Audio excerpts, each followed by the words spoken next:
Hi guys, and welcome to an All Signs You versus Them, the extended version. And what it does mean when I call it the extended version, it's just a different set of questions basically, because I did an You versus Them the other day here, and yeah, I'm doing another one, but I'm doing it a little bit differently. We ask different questions, right? To see what pops up, so it may go a little bit deeper, we will see. We are going from Aries to Pisces, and there is a collective at the end for those who did not resonate with their sun sign. I always recommend watching that because there may be a message in there, or maybe not, who knows. And as always, these are general readings, so take what resonates with you, leave behind the rest, never ever force it to fit if it doesn't. And if you do like the content, I would appreciate if you liked the video. That would help, and I just appreciate it. Okay, so are there any messages? Yes, this is you versus them, right? So your energies, a connection, and a person you may be dealing with, or a situation. It's just something that you're attached to, that it is the one, something here that you're inquiring about, right? Be it in love, friendship, family, work, whatever. It's up for you to determine that. I'm just gonna take the energies out of them here and look at it. All right, that's it. Let's get started. Always also be patient with me, and if you do find that something here confuses you, it might be a sign that it's not yours. Alright? They will not always resonate. Sometimes they will, sometimes they will not. I ask for the energies to come through that which come through, right? Sometimes there may be messages for some who don't get a message in other readings. So that's just how it is. All right, are we ready? Yes, we're ready. We're starting with Aries. What do we have for Aries?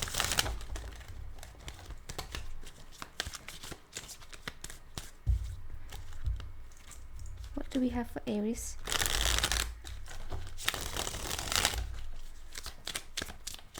Show me Aries here, the current energies.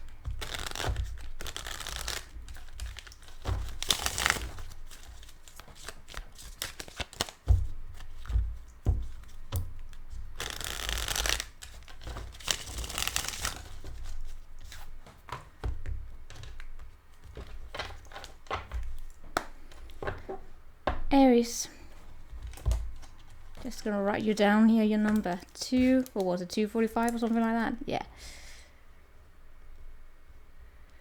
All right, Aries, let's get to it. Whoop. All right, what do we have for Aries?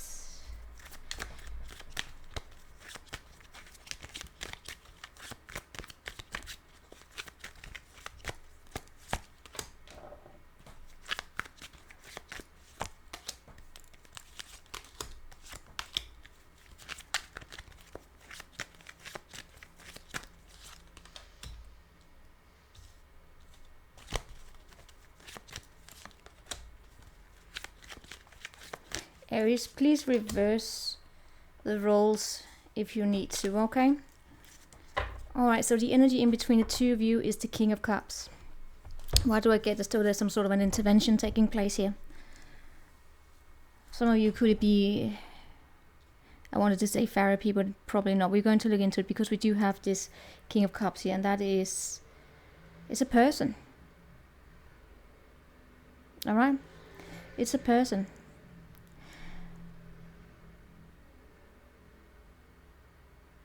Gonna look more into that. Show me here. Give me more on that. And it comes with the Emperor in the reverse.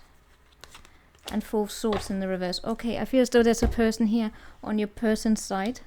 Another person, it could be their father, by the way, who is playing a role in this situation. Alright, let's see. You have an energy here that has to do with tension, but at the same time there's a tension where it is that you're releasing it. It's almost like not wanting to be in the conflict anymore. But it is here. I don't know, Aries, if you have bad experiences in the luggage here with you.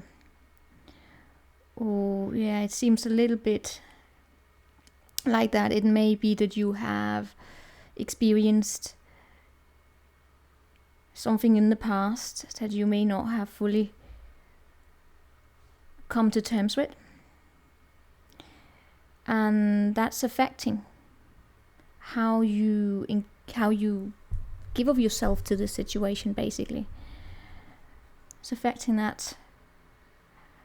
And as a consequence,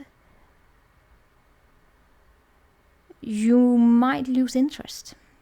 Well, it's not so much interest, it's more of a, you get started, then you stop. You get started, then you stop. Start, stop, start, stop. It's almost, it lose interest. No, it's not because I've lost interest. It's more of, finding the initiative to keep going almost, but it feels a little bit draining. It's almost as though it's not satisfying you enough to some extent. So we're going to look into that probably. But I'm also getting an annoyance sometimes with yourself, or you get annoyed by yourself by it. Not to do anything shameful here or anything, right? It's not about that. It's just, it's almost like getting started and then feeling as though you can't really give what you need to give, and therefore you drop it, right? And it creates this frustration. But then, as what I know of the Aries energy, is that the Aries energy can turn frustration, anger and all that into something productive. It almost becomes like a fuel. Now let's see here where we have your person here. They have been bored. I don't know if they have been trying to reach out to you, trying to offer you some sort of a cup here. But it shows up as though it suddenly hits them. Their emotions here for you, it strikes them like a tower. That, I feel as though this is someone from the outside, someone in their life. Could be a father, could be a therapist, could be a friend, could be someone who has this King of Cups here. Someone who's in contact with their emotions. It feels though it's a person in their life it's almost like they're conversing with them, they're having a conversation with them here. And it may strike them here that some sort of a realization. And it might be that you could be critical of them. Right? Now you take what resonates with you. If this is not yours, it's not yours, Aries. It wouldn't surprise me. What I'm picking up on here is a couple who struggle a little bit with how they communicate with each other. How they feel about themselves is that they gotta pull back. They have to, even if they have emotions for you, they have to pull it back. Especially if you become harsh with your words, or if you're not there for them with consistency. There is this need for stability in this connection. I get that may be what your person here is talking with someone about how they need stability. There could be a water sign you're dealing with here, where they have water in their chart. Or another Aries, by the way. Anyway, but there's this stability they need, something more reliable or reliant, something they can rely on, right?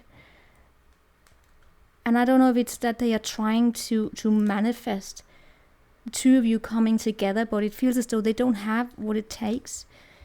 Or both of you probably here. There is this possibly a power imbalance sometimes, but it wouldn't surprise me. And it shows up as you, of course it could be them here, right? But it wouldn't surprise me if you have some experiences with you that might not have been dealt with yet.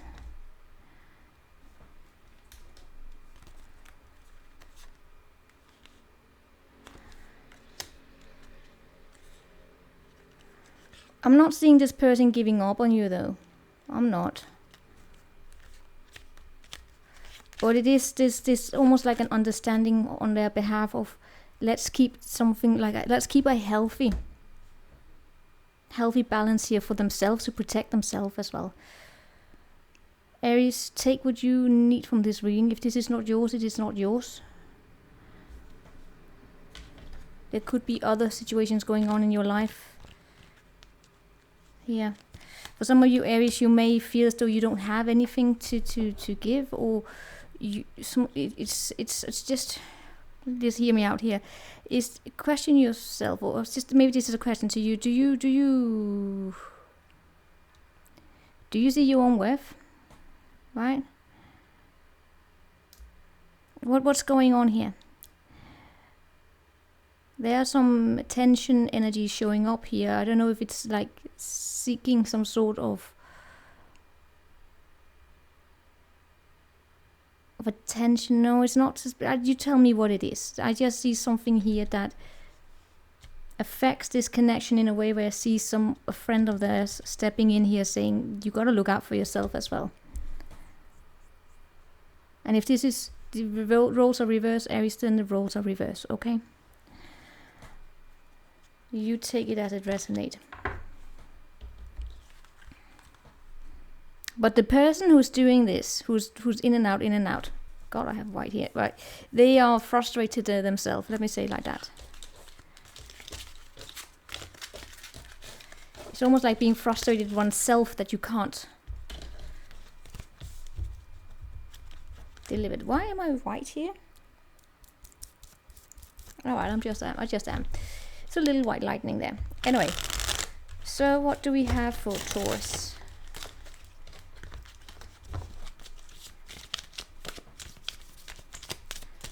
Show me what we have for the Taurus here.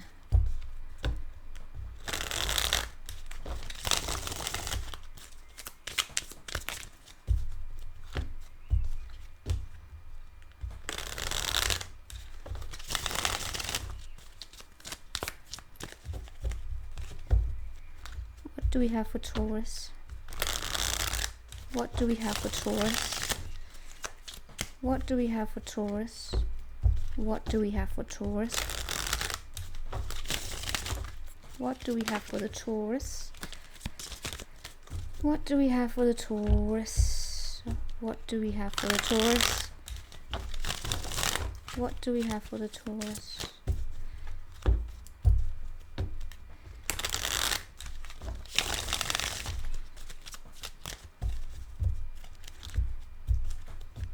Alright, that's annoying me. Hold on. Alright, we're back. Show me the Taurus.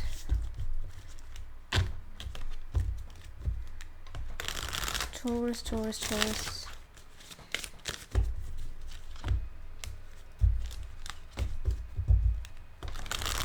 Taurus.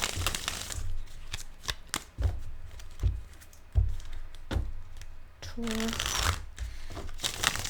Show me Taurus.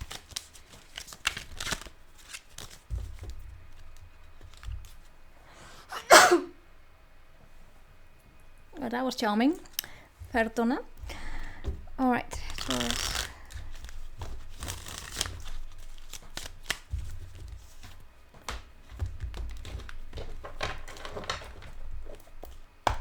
Taurus.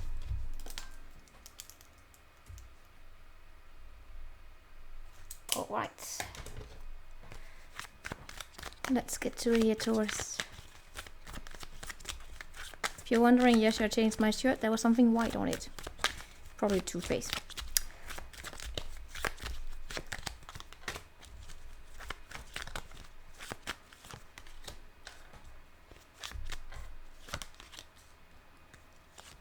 Taurus, this is something new that we have going on here with you.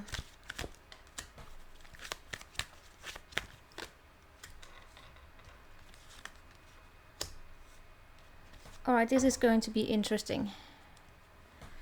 What we have in between the two of you is a Five of Swords, but your energies are very, very interesting when I look at them as individual here, right? The Five of Swords, that's the connection between the two of you.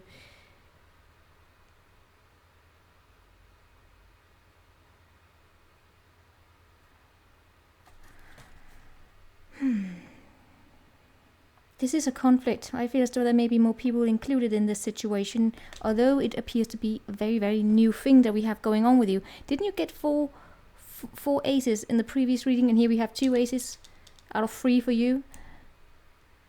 Something here sparks. Something here is new. New. It's the Ace of Cups. There's an opportunity for love here for you. Maybe it wasn't you. Could have been Virgo. I can't remember. Someone got 4 aces. Where Ace of Cups was the one that was in the reverse, and all the other cards were, all the aces were in. Ace of Cups was upright, and all the other aces were in the reverse. Here we have the same, similar. Ace of Cups upright, and Ace of Wands in the reverse. Now, new beginning here for love. It's sparks here. It's a potential, however. Now, how are you feeling about them? It's almost as though they don't get your wand going here. If you know what I mean. I mean, it is here.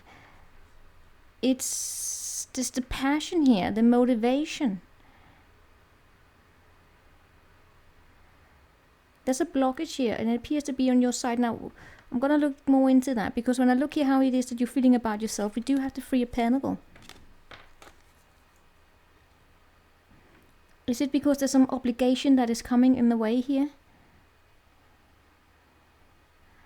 Or is it that you want to control the situation, or you feel as though someone here won't work with you? We're going to dive into that here, right? Because here when I look at your person, right? So, here we get it, yeah. There is a third energy in between here, the 2 of you.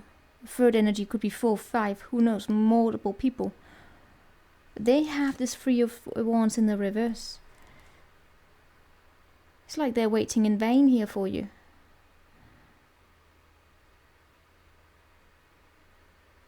I don't get as though any of you are talking. It could be, by the way, a new energy. It could be an energy that's trying to be put together. Like, it could be one of those. The universe is trying to bring you into alignment, and it's not really happening. Especially if something else is coming in between here, which could be work, some sort of a work situation or contractual relationship here, contractual issue, let's call it like that, because I see them waiting here in vain. They feel victorious for some reason or another. They feel seen. I don't know if they have just gone to battle in some aspect of their life, but this connection here makes them feel seen. They're not talking about how they feel about you. It's almost like, how can I explain it? It's as though they know that you have feelings for you, and it makes them feel seen. It makes them feel something. They may know it intuitively. They could also be very mysterious in nature. Or is that the 2 of you? No, I get it. It's the 2 of you. I know, sorry if any of you Taurus finds this confusing, but that's because this is not a confusing energy. It is a very abstract energy. Meaning that these are 2 people here where there's a potential for something here to grow. But it's not happening because they're not communicating, and because there are other energies that are intervening, such as this contractual relationship. It could be work. But this person here, they have emotions for you. They are not speaking them. I don't know if this is like we have a tease going on between the 2 of you. Is this in flirt? And they are cocky. They absolutely feel attracted to you. And did I say that they feel as though you are attracted to them as well? But then why does it show up as though you're not? You're not? You're holding on to yourself. It's almost like you don't want to be in a connection here. Taurus, this shows up a little bit as a potential here for there to be love. You might actually not be physically attracted to this person. Or the passion is not here. They may look different, although they show up actually as the bomb.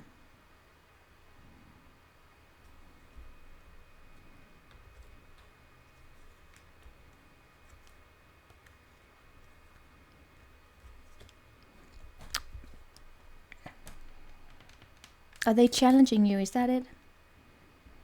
any meaning that are they?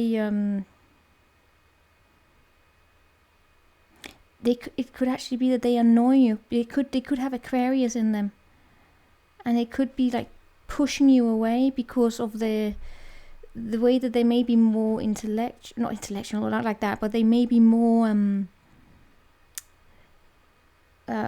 flirting like an Aquarius, if you know what I mean. And the flirt, this is Venus in Aquarius, and that is not a that's flirting through words. That's flirting through playing mouse after cat and mouse, right? And if we have you here, that's far more physical, and you prefer it more directly, then that flirting style may not really work with you, right? But there is a potential here for it to grow, and this person here feels very seen. They could be someone here who likes flirting, like with the cat after the mouse, and it makes them feel seen, that they this mysteriousness. It may be something that they like, but in return here, when the two of you finally get to talk together, right? What I see the result is that you may feel as though you don't have control of the situation because they are so mysterious. And you also like to be mysterious, and in that case we have this communication block. Do you find this reading confusing? I would understand why. Because for some of you this has not played out yet. Meaning that this is something that's on the table as new energy, right? So for some of you should probably come back later if this is not something that you see play out right now, because it's brand new. 2 aces, right?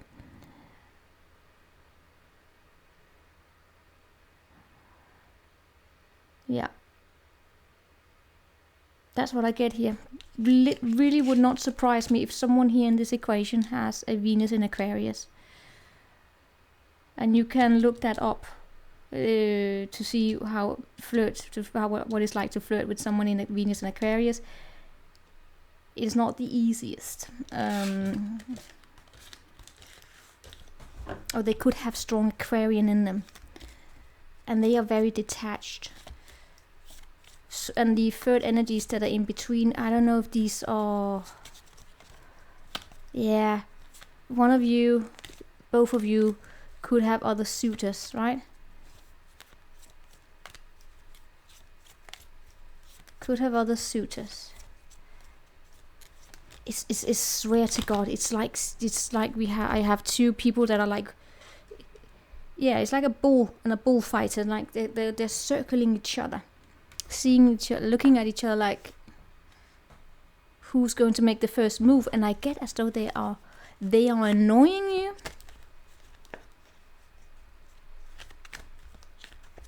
because you can't you can't pin them down.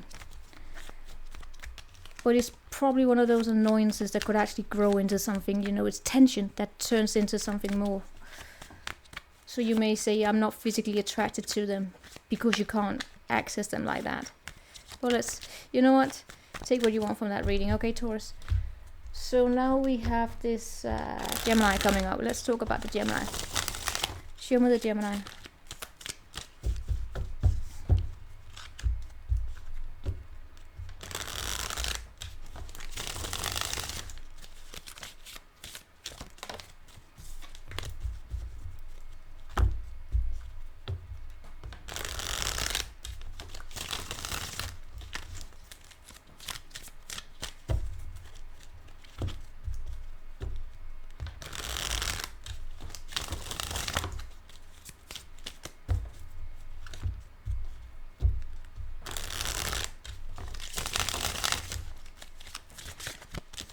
Gemini.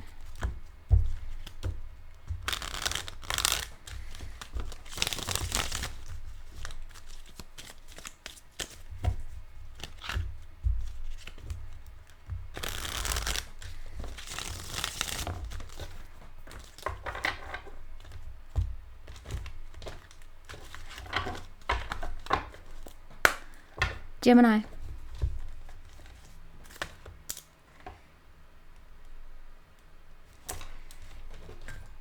Alright, so yes, let's get to it here. Gemini. Another court card, okay.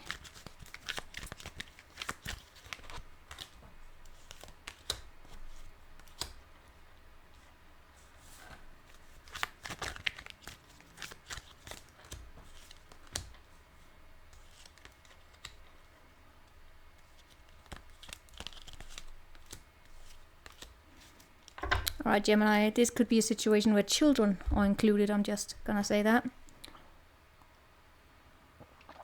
Okay, let's get started. We have the Queen of Cups as the energy that's in between the two of you. No, not the Queen of Cups, the Queen of Pentacles. This is similar to the Aries reading, in which we have another person that may be helping on the sideline here, meaning this could be some sort of an intervention here. It's a good one. It's a very, very solid it's a very someone who this person, wherever they are, if you know what I mean, has a very, very stable energy about them. They're a typical mother energy, but it's not a bad mother, it's a good mother. Anyway, what we have here for you is, oh dear Lord, it's the Page of Pentacles. I was about to say, Gemini, some of you dealing with the Capricorn, because I just got a smash with Capricorns here, energy, or Earth, but strongly Cappy and Virgo energy. What we have here with you is the Page of Pentacles. You have something new that you're starting here. You know what? This energy between the two of you, where we have this mother energy, it may actually come from your person here, in that they are very supportive of you in some kind of a new endeavor that you're taking on here with the Page of Pentacles. It could be a new study, new project, new work, whatever it is. I see you being focused on it. When it comes to this person, there's a strong friendship between you and them.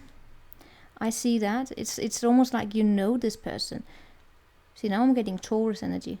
But it's a strong feminine energy. I mean, this could be a friend. It could be like a childhood friend. It could be someone you've known for a very long time. It feels like that. The energy between the two of you, it feels like you've known this person for very, very long. And this may actually be a friendship that I'm picking up on. Of course, it could be a love connection, but it shows up strongly as a friendship. But you know, good partnerships, in good partnerships, romantic partnerships, we are also friends, right? We're friends, they are best friends.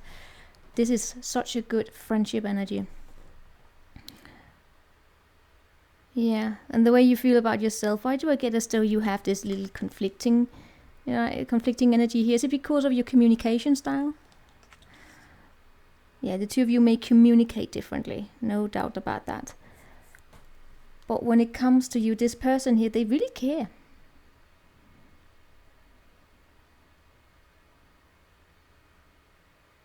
There are times when they're questioning whether or not they can help you, whether or not they have the skills required here to it's almost like advise you or mentor you. Do you see? This is why I got the Capricorn energy a moment ago, because this is so typical energy to play out between the Geminis and Capricorns and relationships, where the Capricorn takes on like the managing role of the Gemini. Don't say you haven't seen that happen before. Anyway, but there is something here about them questioning whether or not can they do this? Can they do this? Do they have what it takes?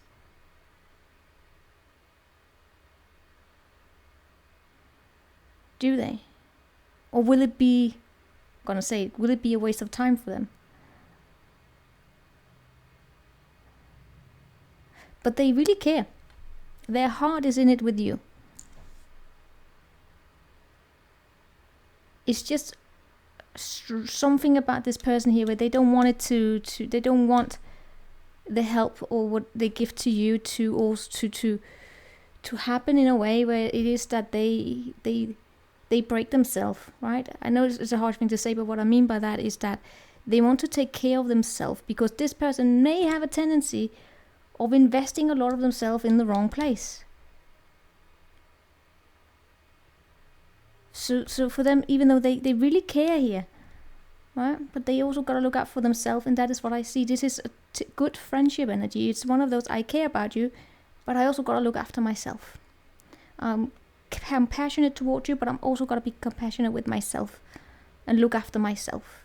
So that is why both of you have a healthy energy, because you're also about looking after yourself. You may want more help than this person is capable of giving. And sometimes there could be miscommunication here, but the two of you are good together here, right? And then I see you probably having other friends as well that you could also spend time with. This person over here sometimes feels as though they are put in a position where they can't really control the circumstances. Sometimes they may feel a little bit as a victim here. And meaning that they can make themselves a little bit of a martyr if they're not careful here, right? They also really gotta look out for how they themselves give to you, and then make you some sort of a the reason for their troubles. Not that it happens a lot, but I'm just saying this person here has their own. They gotta look at themselves also. Yes, there may be circumstances they can't control. They can't control you, they know that, but it's what they can control is themselves. And I can imagine there would be communication conflicts. That's why we have this here, where you sometimes feel as though no matter what I say here, it's not good enough. And that is up for this person here to also to look at the way that they communicate, to also not place too high demands on you, but be more realistic, right? To not, for instance, I get here that this person should probably be aware of how they treat you as a potential for something, right? As opposed to just accept you for who you are, as you are right now, right? In a Page of Pentacles, if this person here sitting here, I see the potential that you can be in 10 years. It's like, yeah, for Gemini here, let's focus on what is right here, right now. And yes, 10 years isn't 10 years. Yes, it's good to have long-term goals and all that. But try not, I'm not a project for you to work on for you to realize my potential. It's up for myself to realize my own potential. And then you focus on your potential. If you know what I mean. So there's something here about the way that you communicate. But that is what I have here for you. It's a good friendship energy, right? And in love, it's a typical one of someone making the other person their project. And they really should be careful of that. And remember their own purpose as well, right? So, what do we have now for the Cancer? What do we have for the Cancerians?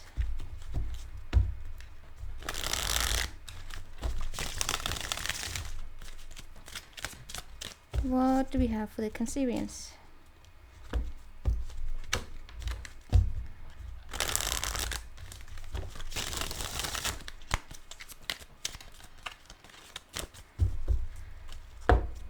Cancerians.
Cancer.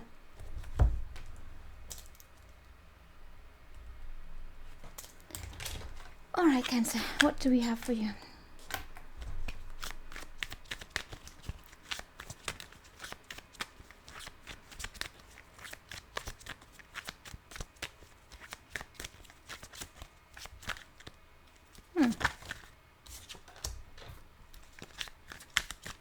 Okay.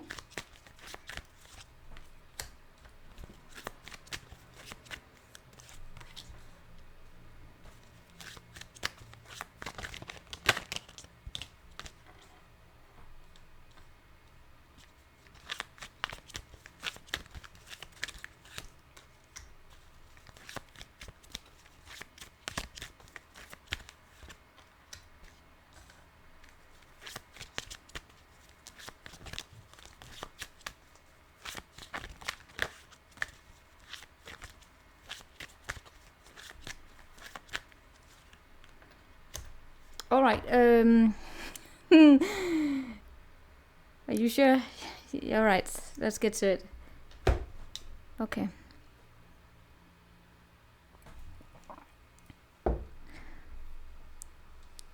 Cancer, please reverse the roles. Okay.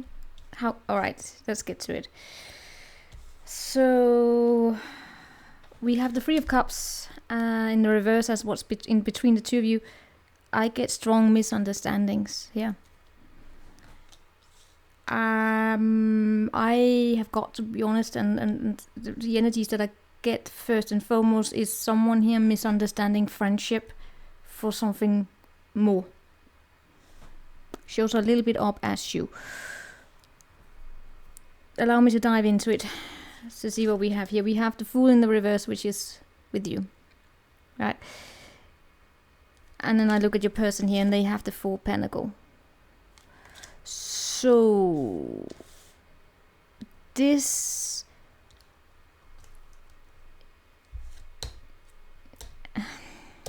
it shows up as though you may just have met someone here. And you may believe that this is your one and only, or it's a big potential here that there's absolute heart, that there's a love here, that this may be the one that you could settle down with and you could marry.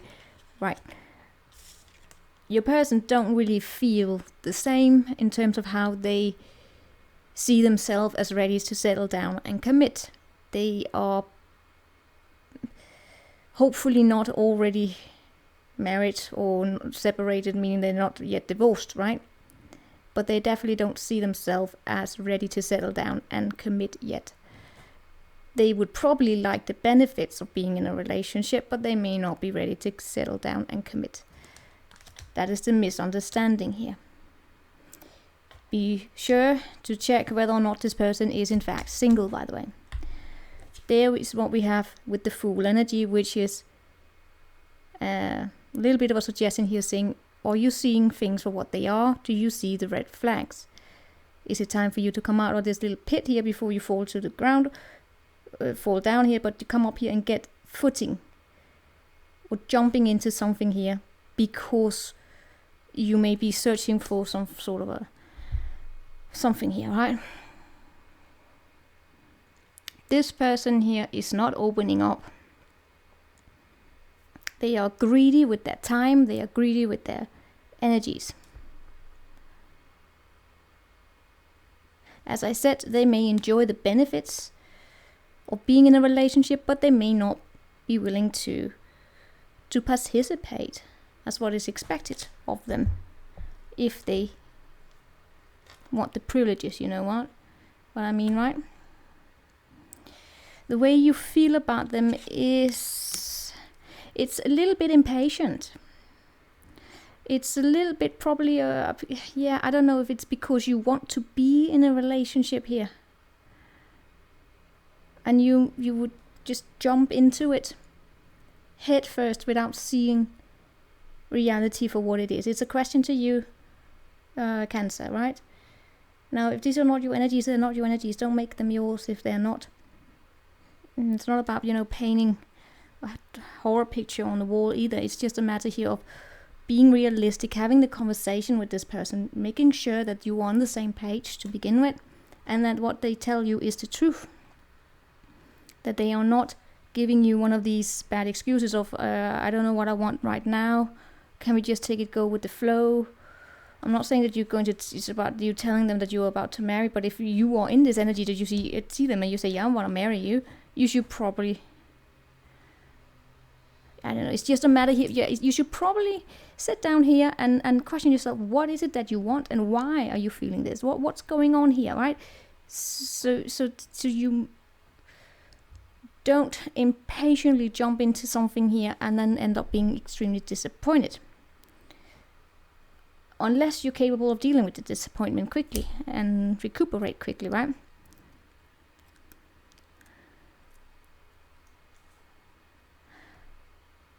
Their feelings for you here are Nine of Pentacles in the reverse. We do have A lot of pentacles over here, Cancer. They could be an earth sign, right? Or Aries. Anyway, there's just a lot of earth in them. They are not particularly, as I said, they're not particularly open. They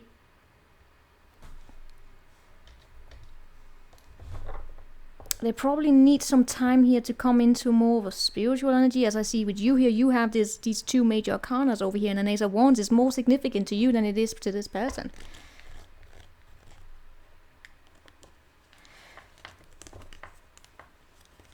I gotta be honest with you.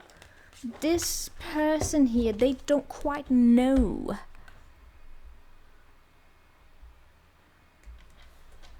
Well, how to communicate with you, or how to make you probably understand that they're seeking the attention. Probably they would like the attention. Unless, by the way, if this is a case of where they are, that's just for some here, right? It wouldn't surprise me if we do have a case out there where someone here is in fact married and they are not single, but they see someone here want them, but they are not available. And they don't quite know how to make someone here understand that. It may also be that this person, they are not into it the same way, right?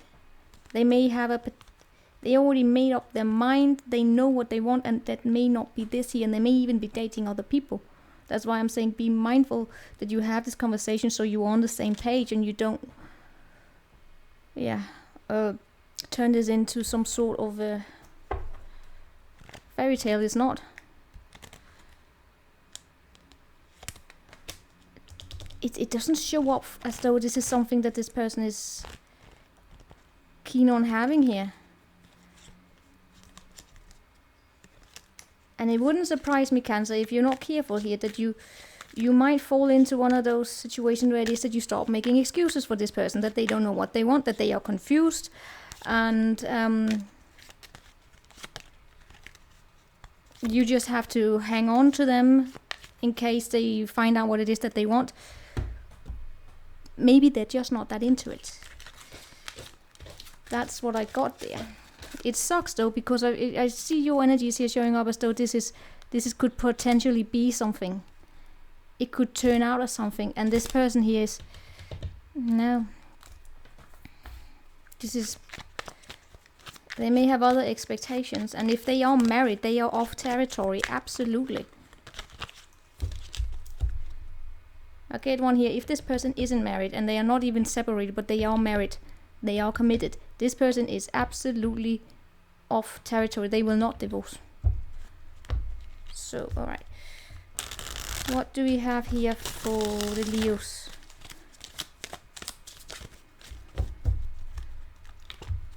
What do we have here for the Leos?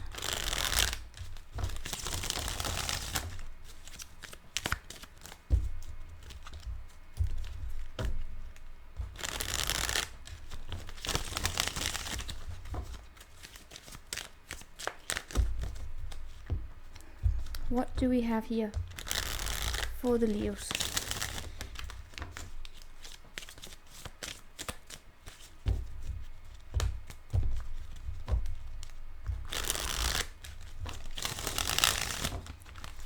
What do we have for the Leos?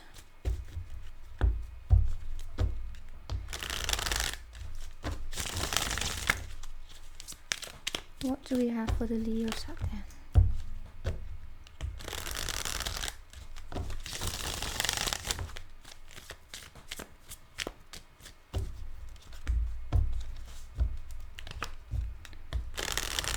Oh, come on, goddammit.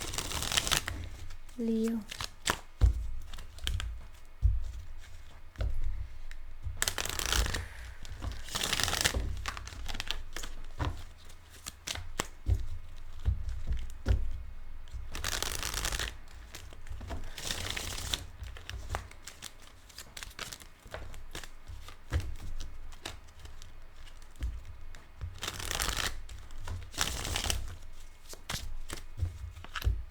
Sometimes it takes a while, alright? Show me the Leos.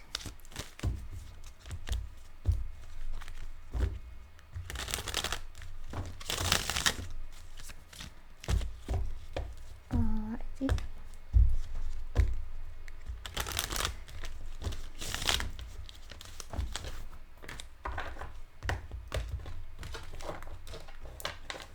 Leo.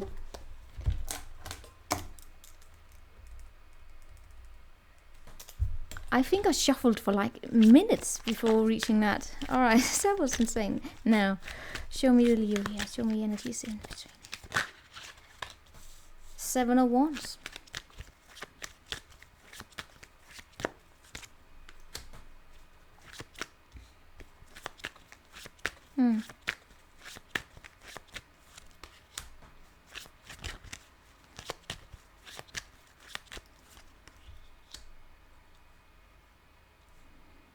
Sometimes, some of you Leo, you really just give of yourself to make things work. I don't know if you notice this, but I have, if you come here return a lot, I have different groups that I pick up once in a while, and I know this group of Leo, and I haven't talked with you for a while. And here you are. This is the group of Leo that will, I mean, sometimes give so much of themselves that I'm surprised. Alright, let's see here.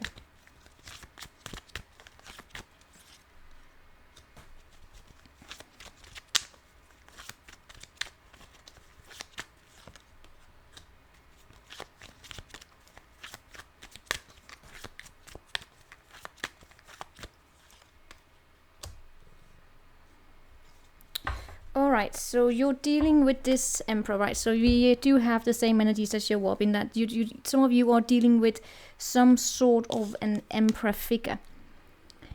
Man, woman, doesn't matter. It is just someone here who likes to... They are very stoic, not like to. They are very stoic in nature, right? They're probably not that bad of a person, but they're very, very stoic. And that can be sometimes a little bit difficult to deal with. They probably have the best intentions.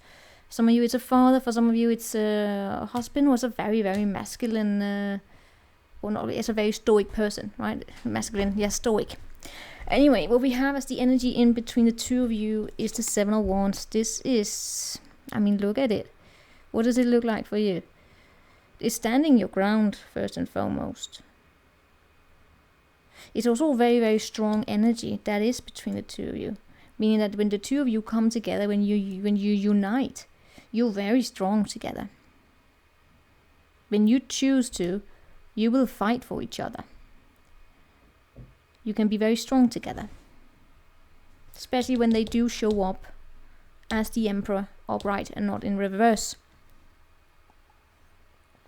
But as we have already laid out previously, this stoic Emperor sometimes struggle a little bit with accessing their emotions. Remember, you can reverse the roles if it is.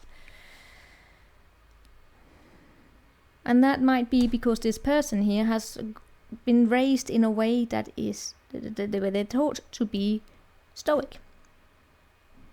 Right? A lot of men are raised like this. A lot of women too. And you're also a little stoic, I can see that over here. So where do we have you? We have you here in the 4 of Wands energy, in the reverse. And they have this Hermit in the reverse, right? This is an energy of not really feeling at home where it is that you are at. Remember, by the way, this can be in Korea. I wouldn't be surprised because we have a lot of... Yeah, anyway. It's not really feeling that much at home. Some of you could have literally not be home, but in all cases it's feeling as though you are in strange territories. Not really, no, it's, yeah, for some reason being in strange territories, it could also be a way of saying that you're not feeling at home. Okay, that's all I can say. Not really feeling at home, supported. Right, it's like how can we get things to move forward? It may be blockages. It may be that this person here has family or friends or something here where it is that it's just not really, they're not really collaborative and with you, right? And I do see that here with the Three of Pentacles in the reverse, meaning that you don't really feel as though there's a lot of collaboration going on. Nonetheless, you are still ready to move forward. You're not giving up. And that's what I meant by you may also have this stoic energy about you, in that you're not gonna give up. Although it feels as though the wheels are not really spinning here. Like it feels as though it's going in a stagnant, it's stopped. The wheel stopped turning. It's stagnant and it's alright, so where do we go from here? Alright, but anyway, your feelings are that you can buckle up and you can take your emotions here and you can show them inside and you can buckle up and carry on, basically. Keep calm and carry on. That's what we have here with you. But there's also an energy here about that of looking out for oneself with you. I mean, it might be that you're protecting of yourself here, but let's just say that this is an energy of you not giving up. If this is someone that had been together for a long time, yes, it is one of saying, I'm not going to give up, but remember yourself here, right? I do see you going to battle, almost. And you are in a connection here where it appears as though you may not feel as though people are just, you're being worked with. You're probably being worked against, if you know what I mean, right? And that is the energy between you there. Yeah, you can either fight with each other, or this is a connection that teaches you to stand your ground. Now this person here, what have they gone into? Some sort of a wisdom? Have they gone and found the answers? It's almost like they have taken a step back. They looked inside themselves. They're figuring out their path. But are they? Are they really doing that? Or are they skipping that important step of actually reading between the lines, of actually also looking outside themselves if they can't find the answers? They are looking outside themselves. I do see that. They do have this strong stoic, they want a guide and all of that. But then, when I meant by, so they are looking outside themselves. They're actually forgetting to look inside themselves. They're actually forgetting to also connect to those emotions here. And that brings this dryness here between the two of you. It's almost like a focus on purpose and intention as opposed to also addressing the emotions in this case. Right? They're curious about you. If you are not talking with this person, they would most definitely be spying. In some cases, they are communicating through their children. Like, how's mom? Could you go check on mom?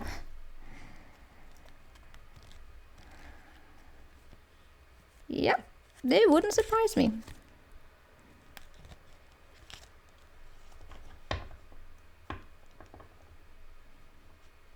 For those of you who are, this is someone that you know you have children at.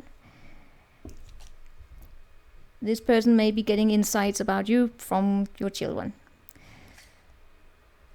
Because for some reason or another they don't really know how to communicate with you. They are, this emperor here was a little bit, how the hell do I deal with this situation here? They're not botting either. I get as though we have a communication issue going on here. Where two people mean well, but you're probably not talking the same language.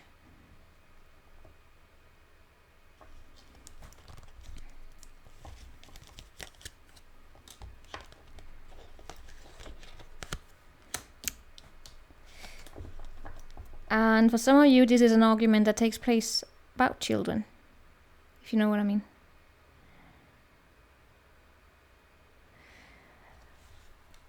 So, Leo, that's what I have here with you.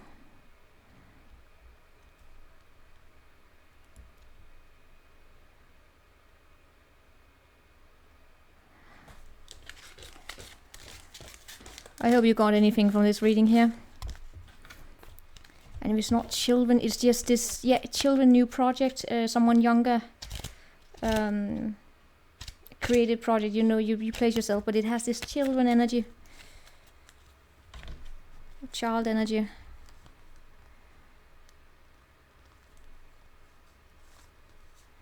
And I get as though the energy between the two of you is manifesting towards a little bit of a breakthrough of a sort, right? Because you're willing to work together.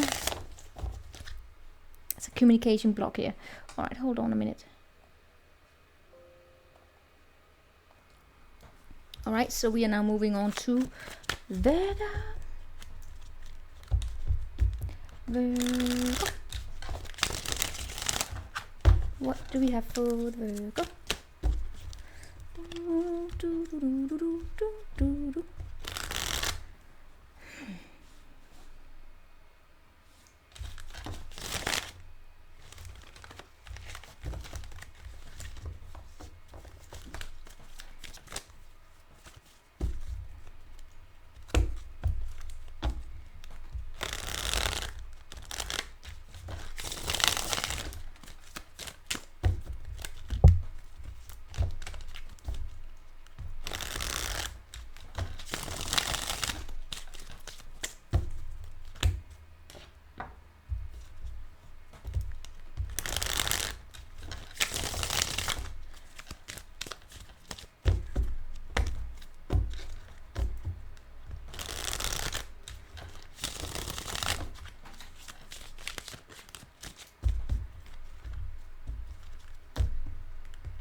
Virgo.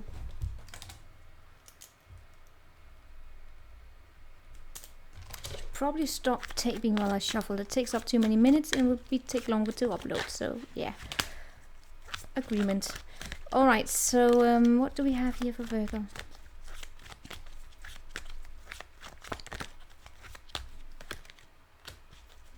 Queen of Pentacles in the reverse. All right. Let me lay out the cards here.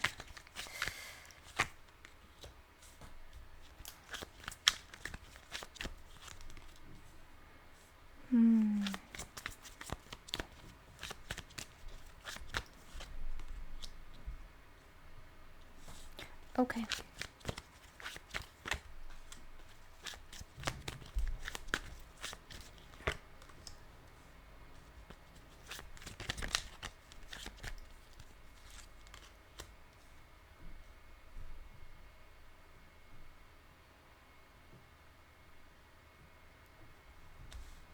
Okay.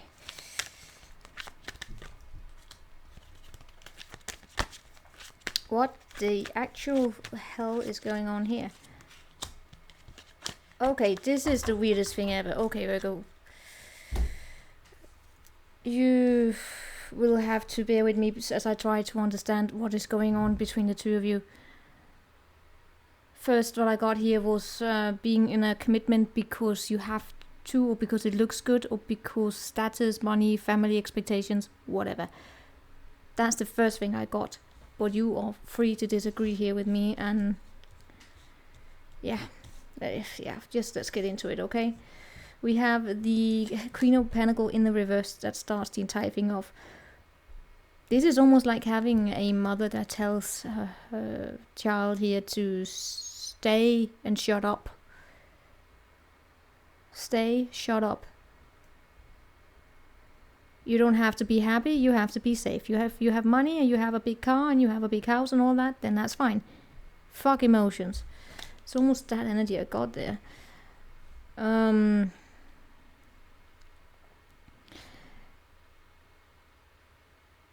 I also get an energy here of... Okay. Which one are we gonna go with, Virgo? Because there are two stories. It's all structured around the for better or worse, meaning that you stick together through thick and through thin. And you value the people around you more than you value the money. And then we have the other pitfall, which is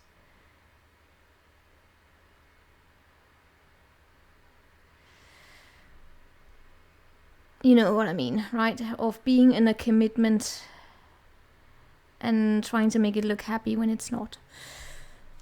Let's take the first one here, because that is the most empowering one. Let's dive into that energy. That's more productive, isn't it? In that case, we have the Ten of Pentacles in the reverse for you and the Five of Pentacles in the reverse for them.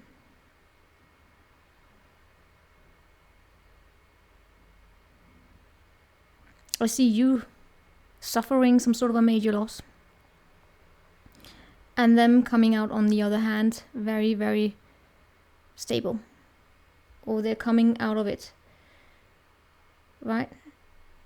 It is a little bit of a sugar mama energy here. Or sugar daddy energy. Of giving of your money to someone to help them. So that is for better or worse, right? That is if you are in a marriage here. If they are struggling and you stay. And in this case, it may be financially. That you give of your financial resources here to help your person. To help them out. Right? This may be something that's relevant if you have money, right? If you have family money.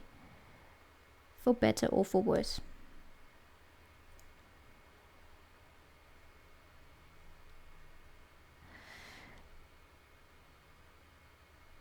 I see that you have a weak spot for them. Whoever this person is, you have a weak spot.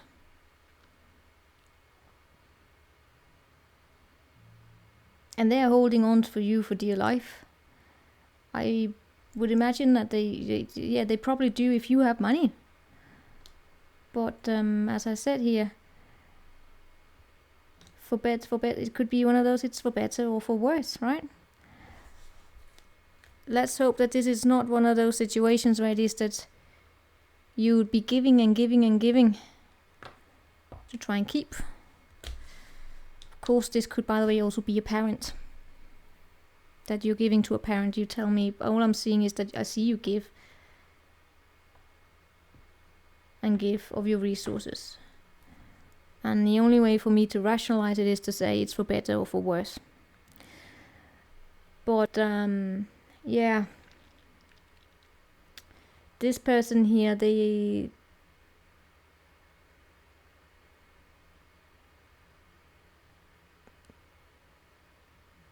it's almost, it's almost as though they feel as though they have some sort of an obligation to you. They absolutely do. Especially if you're loaning out money, right? They probably have to pay that back in some way or another. It may actually be affecting this person more than you're probably aware of.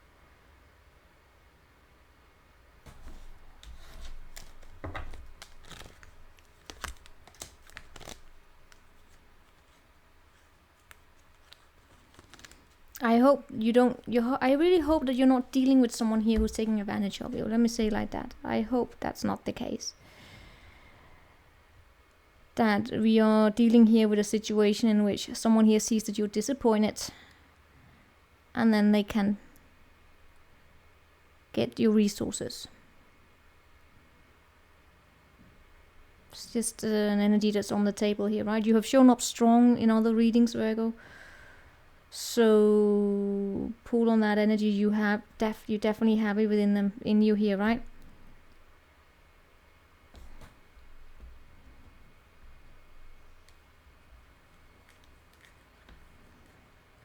This person do have emotions for you, but they have,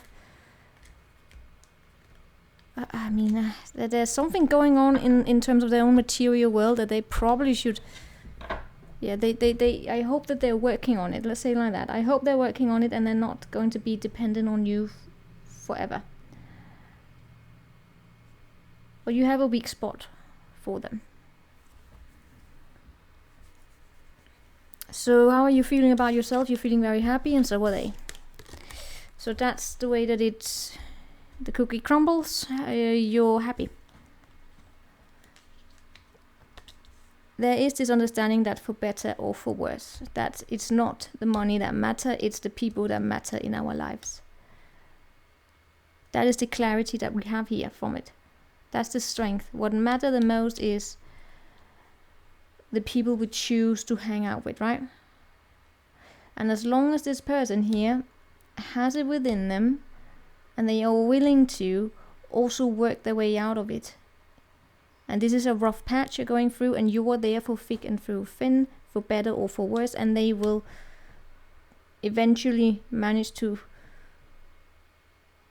build themselves up again here, especially if they have a support system like you, and you are also materially, you are financially also supportive here, right?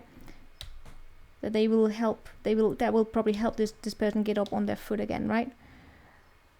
So you are taking a lot here for helping this person.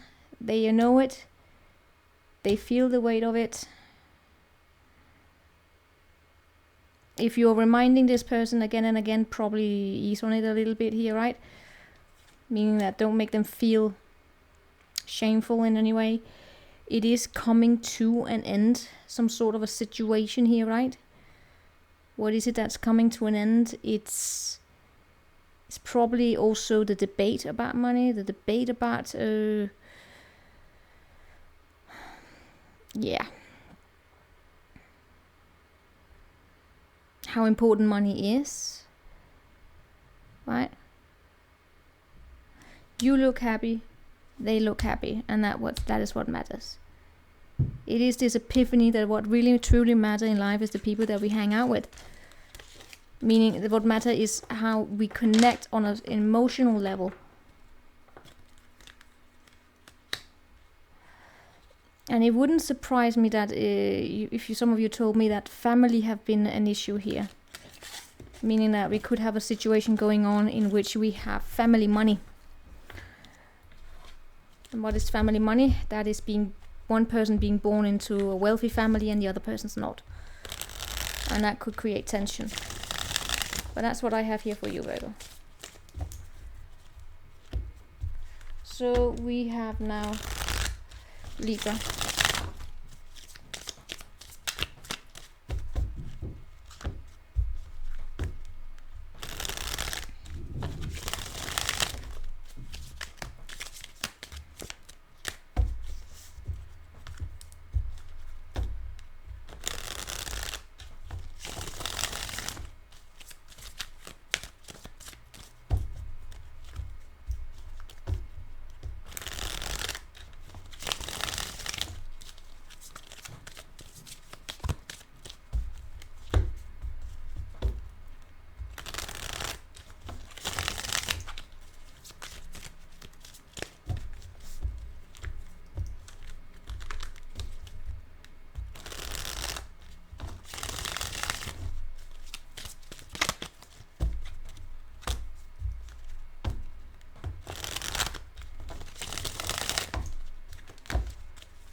Alright. Libra. So Libra, what do we have here?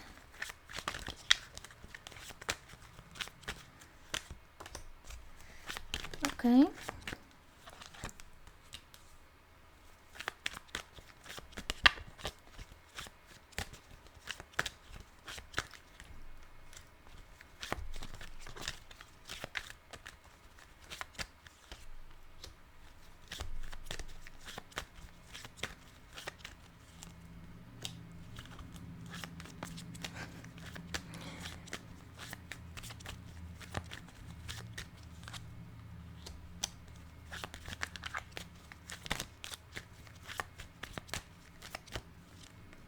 I know I'm very slow, but it's how it works when I really do these things.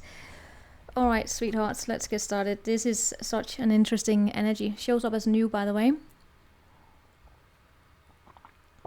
And it shows a little bit up as some of you have managed to develop emotions for someone who's a little bit of a challenge, let's say like that.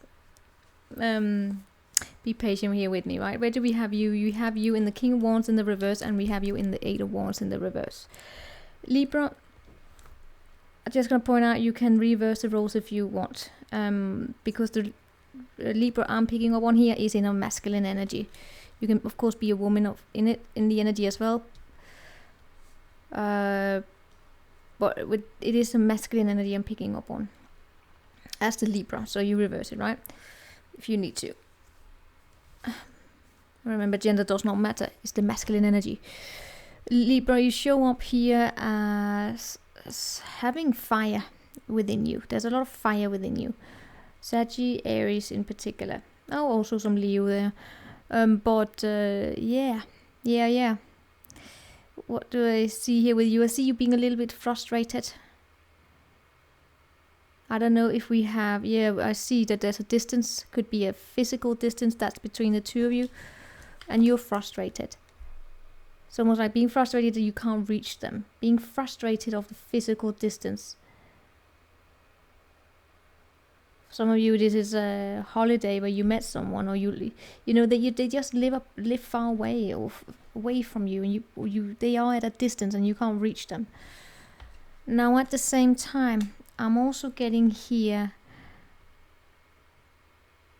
a frustration, or more like an impatience with this person, because they are not as quick as you. They could be a water sign, by the way. And it's annoying. You probably want them to move as quick as you do. But they're not. But I sense this tension also between the two of you.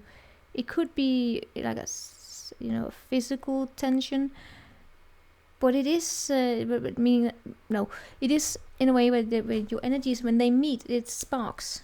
So yeah, in love it could be like a physical tension, but it could also be good debate. It could be a challenge. It could be a challenge. And this person here, they have the Four of Cups. Why do I see that they're just pouring out offers coming their way? Now, I don't know if this is from you, the offers are from you, or are they from someone else, or just in general. It's almost like they're taking a pause. Are they withdrawing?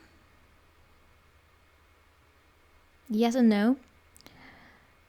They are absolutely on this journey within themselves, let's say like that. They are taking a step back to look within themselves.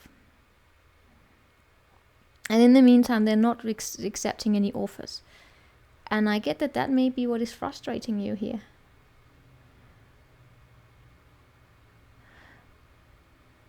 This may be a new person, by the way. Because you know how they are when it comes to you? Ace of Cups. Their heart is actually opening up to receive your energies. For those of you out there who's wondering where someone is. Now, I know this is a you versus them, and you already have in mind who it is that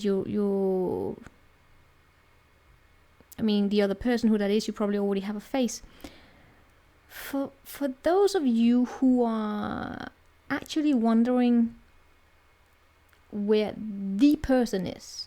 Where is that one? Where is the person that's reliable? Where is this person that I should hang out with, or I should find, so that I don't have to come here in tarot and watch these readings, because you would already know they would be reliable, right? That person. It may actually be this person. And you may be frustrated that you haven't found them yet. You may be dealing with someone who has a face already, and you're expecting this to be this person here, and it could be, of course. But in your heart, you're like, where is that person? It's this person. And in that case, you're frustrated because they're not coming your way. It's like it's delayed. It's delayed, and it's annoying. It's almost like it's killing the vibe, right? But then again, I have an energy with you. Where is that some of you Libras are probably very handsome. The one here in the masculine energy is a very handsome one. Of course, Libra, you're always beautiful, right? Women, man, woman, doesn't matter. But there's also an energy here of not wanting to commit to the wrong person. So there's a little bit of a paradox here when it comes to you, right? Nonetheless, I do get an energy when it comes to you, Libra, that you are giving and giving and giving and giving. It feels like nothing here is growing. And this person here, that when it comes to this person, whether you know them or not, you, as I said, you're frustrated, and you may feel as though they're lazy. Because why are they not coming your way? Yeah, for some of you it is someone you know, but you are annoyed with them, and you're almost reaching that stage where it's like you don't want to take any action because they just have to come your way. You know, you sense the annoyance here. And it's not happening quicker. And you almost like, you feel as though it's not happening. I sense your frustration.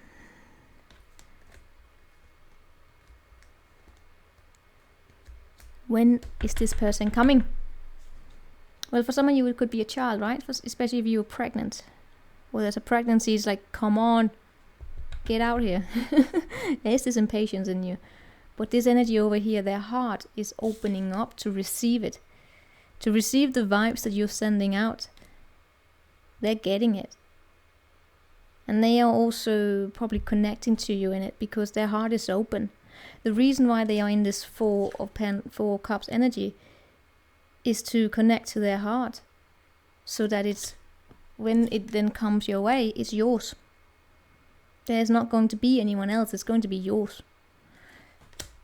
It may be this person that you're connecting to here, they have other options.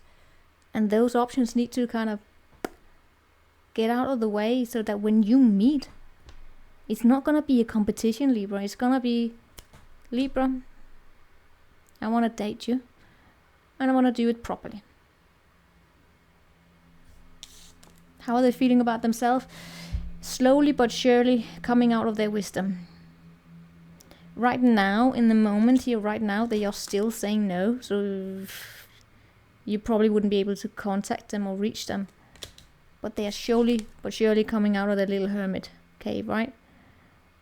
And they're coming out with a lot more wisdom and an open heart. Even though I see you being frustrated. It's like, where the hell are they? When are they coming out of the cave? If you know this person, right? Isn't someone you know when they needed to go into their cave to think. They probably have strong water in them. Or Virgo for that matter. Right? That's the conflict. But you see the conflict, the tension is a challenge. I get as though they're also challenging on you on your patience. And by doing so, they actually, this energy here is helping you grow, Libra. We grow through tension, through conflict. How we deal with conflict. Growth is not something that happens just easy breezy. It comes through conflict. And how we deal with those conflicts. Right? And by that, it's not about fighting. Conflict is not about fighting. It's about tension. How do we then reduce the tension? How do we deal with it? How do we respond to it? And how do we respond to it as a collective, like working together as a team, right? All right, so now we are moving on to Scorpio. And I'm pausing it because I'm Scorpio next. Scorpio. All right, Scorpio. I just managed. No, let me lay out the cards and then I will put on the lotion. Sorry. What do we have here for the Scorpios? Show me Scorpio. Okay.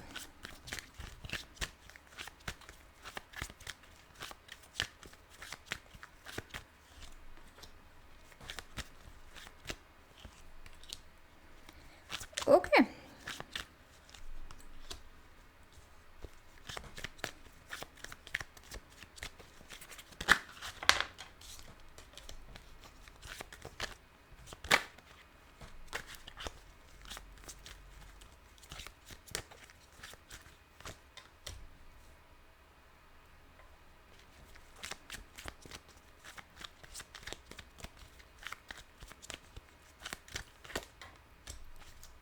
All right. Well, who have we here? The lover boy, huh? I'm kind of scared. No. So let's talk about it. We have the world in the reverse as the energy in between the two of you. It's a little bit here about being taken for granted, and it is most likely you. Now, that being said, I have 7 tables. Oh, say with 7 tables. Yes, I have 7 tables on the table. No, I have 7 cards on the table. One of them is a minor. The rest of them are major arcanas. So, as you might expect, you should buckle up. Especially since we have here the energy between the two of you is the world in the reverse. It is, as I said here, an unfinished chapter. I can't read because I have lotion on, but it will dry in very quickly. It's an unfinished chapter, but it is the last step here before you this relationship here, this connection, this energy basically, right? It is the energy reaches that mature stage where the argument is finally settled, where it's done, where it's all right, let's start with new energies. We have the world in front of us, open. We have all these potentials. We just gotta learn the lessons of the arguments that we have just been through, of the conflicts we have just been through. Let's face them. Let's address them. Let's talk about it. What is it that's coming back here? Oh, not coming back. It's already here. It's probably never left. What is it that's not being said?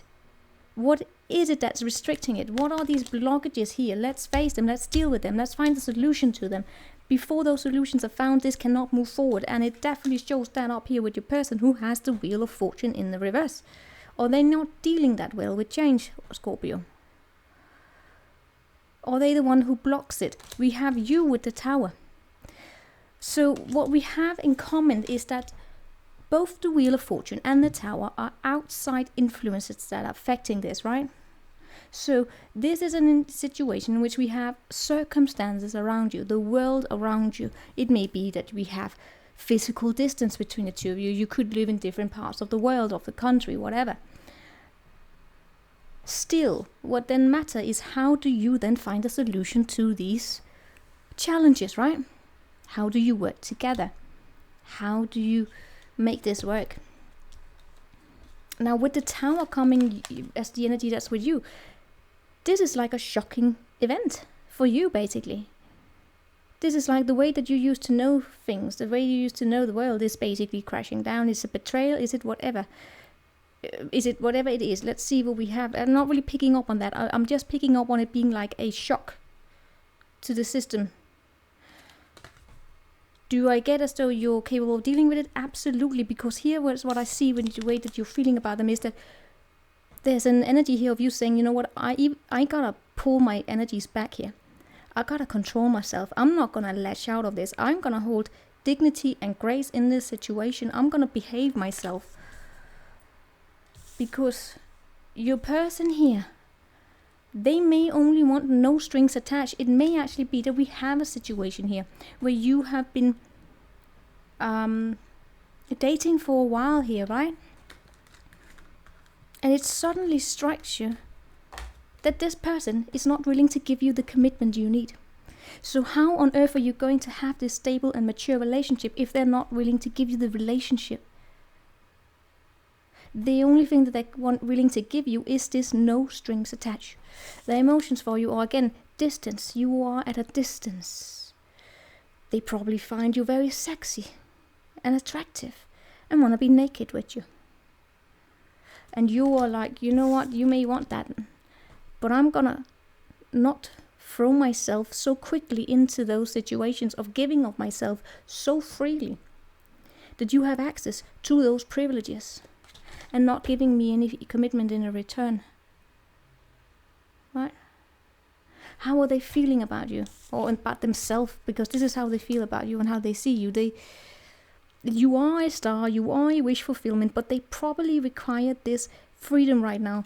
They may have situations going on in their own life, and that is for them to deal with. If you were that big of a priority, you wouldn't be doubting it.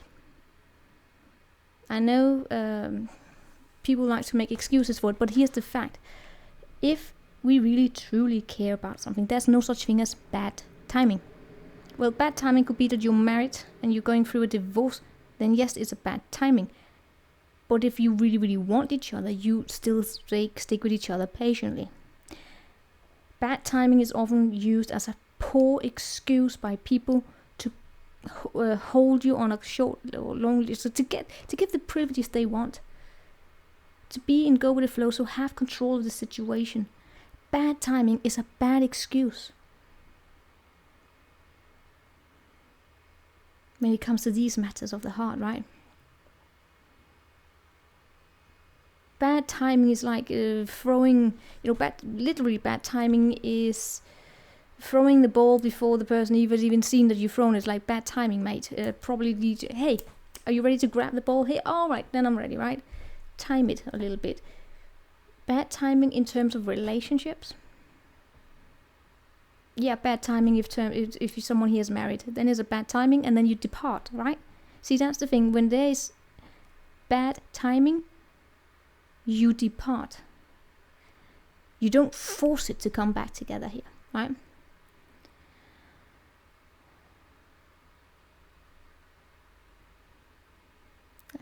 I'm just seeing here that you're withholding here.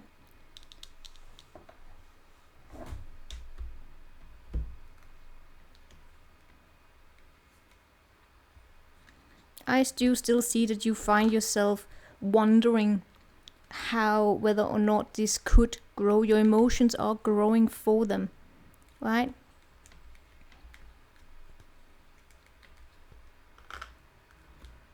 But then comes this flash there. Then comes this understanding that you're ready for some sort of serious commitment, and if they're not willing to give it to you, but they are. See, that's the thing. They are. I probably shouldn't tell you that, but they are. And why shouldn't I tell you that? Because now you're probably going to sit here and wait around for them. But that's the thing. This energy here is here to say that you're walking away. And it's like you need to walk away here, Scorpio. But of course, don't do anything stupid or based on what I'm saying here. I don't want to be the reason why you do. Right.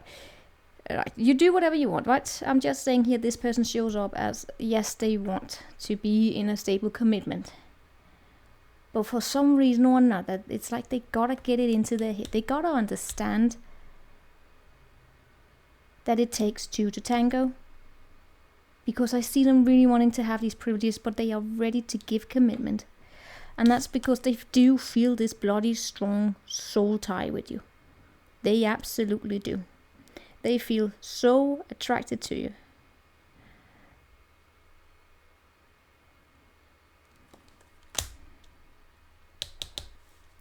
You are a wish fulfillment for them, Scorpio. But they have got to deal with something in their own life. They have got to make space for you here.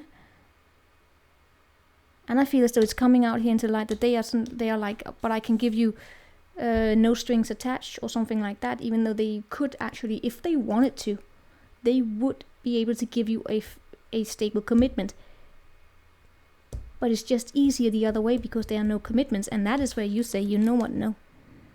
I know you're strong and all of that. I know you have it within you. But I'm disconnecting.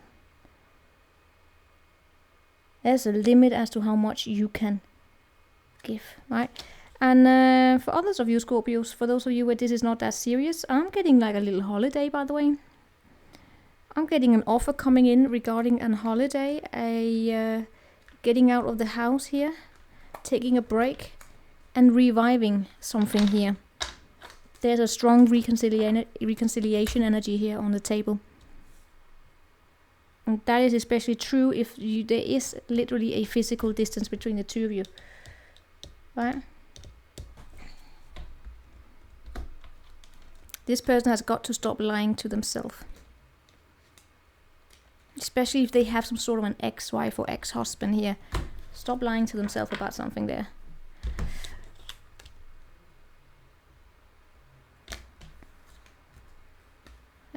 If someone here has been telling you, I am not divorced yet, it may come to as a shock to you to find out that they actually are. And that's where you're like, you don't do this. Not here. Right, so this is basically you Scorpios putting your foot down. And this person, if they want you, because they do. They do. And it's up for them to bloody also show up as that, right? What you do, as I said, you do what you feel is the right thing to do. Right? And I sense that you have those energies. You're like, you know what? I'm not dealing with this. And they will probably most likely come after you. And then that's where I get this holiday taking place. Okay, so now we are going on to the Sagittarius. Saggy next. Sagittarius. Alright, Saggy, let me just tell you that while I was shuffling, I kept seeing the Two of Cups continuously. So that was interesting. And in that Two of Cups, there were two people embracing each other. So something about a hug and embracing each other. It's a very sweet energy. Let's see what the card says when I lay them down. So energy between the two of you. Sagittarius.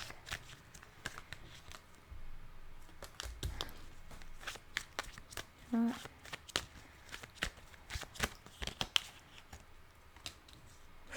Alright. Patient here.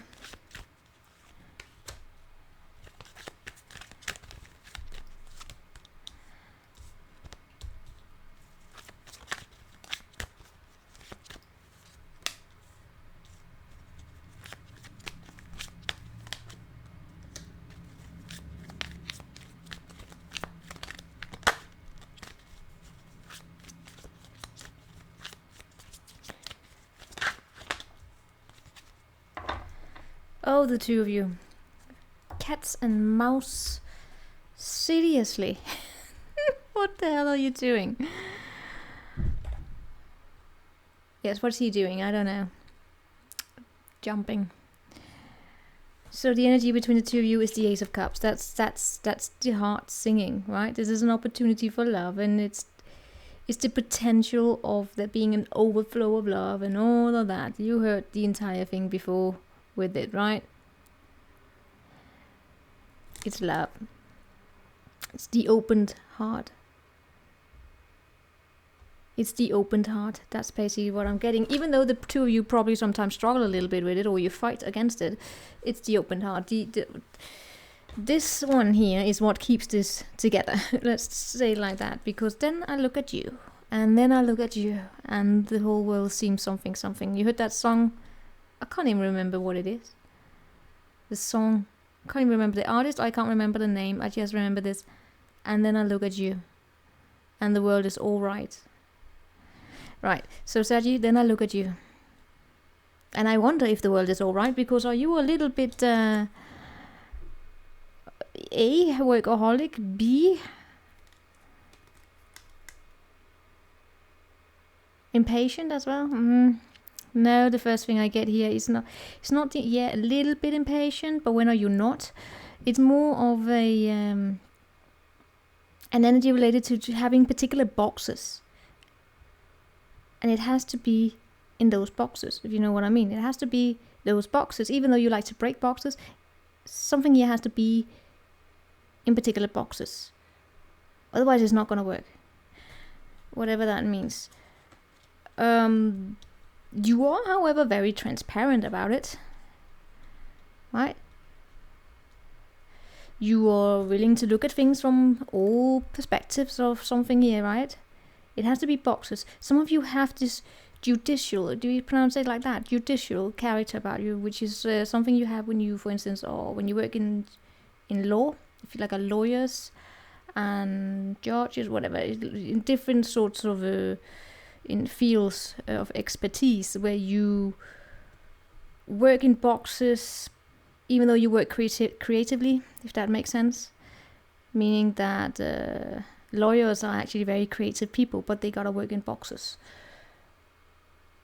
The reason why we have these boxes is to set some sort of a social norm, also so we can make we can have a persistent we can have called case law, I believe it's, but we have like a continued line that we can always refer back to. It's a long explanation anyway, meaning that there are boxes who have a purpose. So when you then break boxes, you still work very methodically. And I see you being very much aware of this, because there's a little bit of that boring energy here. Well, some people will call it boring. I would call it interesting, right? In all cases, there's something about these things have to be a little bit in boxes. Is there some sort of a control issue in it? Not really that I sense. It's more of a boring energy, gotta be honest, but it could be a work habit. Anyway, that's where we have you. That's your energy. Your person here, they are not really good with their emotions now, are they?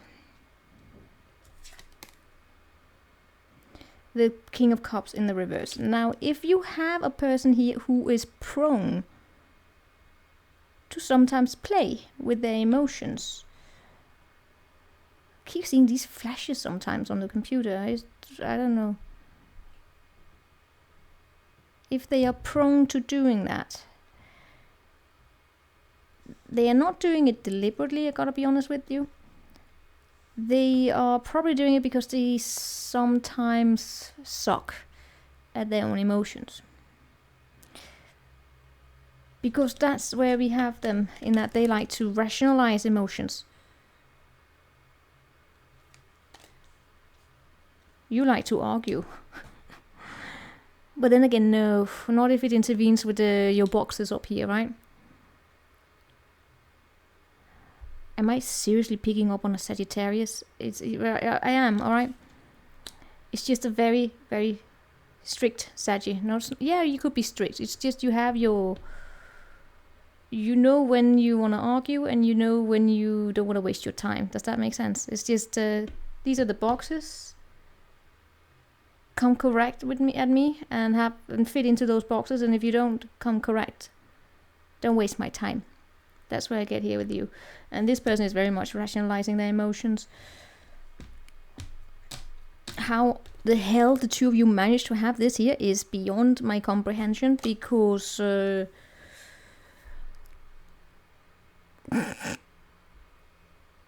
gonna do some clarification, because when I look at the energy of the two of you, I swear to God.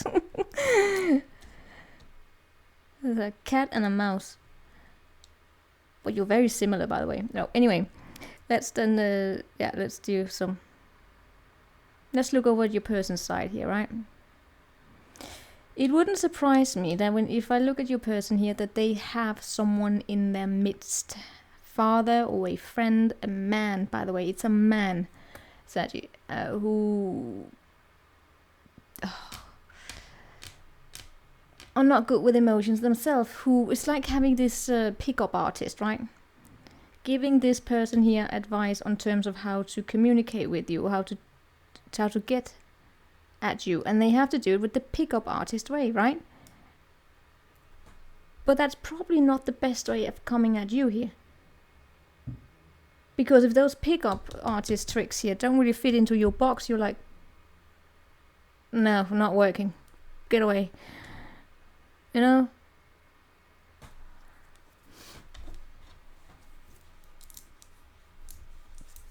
Alright, I need to know more about this. This is so bloody fascinating.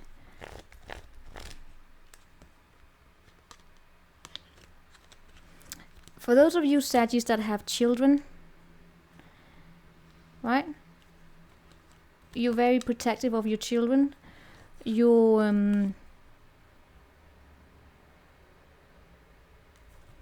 you're not happy with this person here. The way that they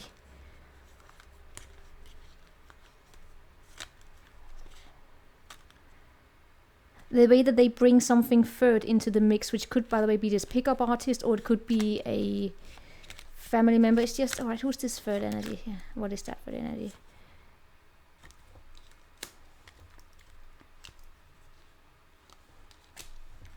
Could be the ex. Right?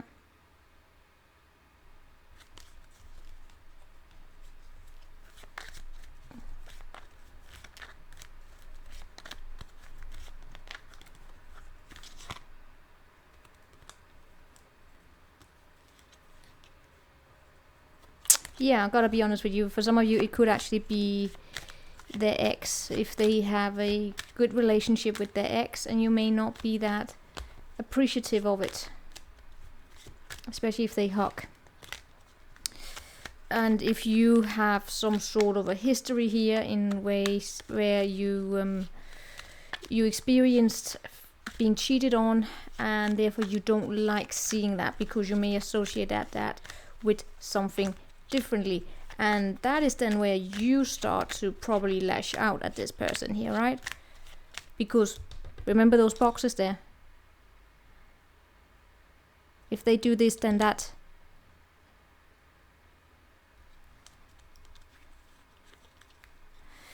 And then at the same time here, do I see you dealing with it? No, I see you, by the way, throwing yourself into work. You may have something going on in your work here. And then you stop paying attention to this here. But your person here, they are very much rationalizing their emotions towards you here. For some of you, by the way, this is your ex. That you are the ex here. This is insane. Alright, so how are you feeling about yourself in this? Well, you know what? You don't really feel as though you are capable of dealing with this. You don't have the resources that you need here. You're probably saying, I don't have enough time for this. You look at this and you're like, I don't have time for it anyway, so why bother? Your person, they don't quite know what they feel. They're a little bit in the dark here. I don't know. Well, you probably already made up your mind. You're like, psh, snap. I don't have time for this. How is this possible? Is this one of those connections that come at a very inconvenient time? Hmm?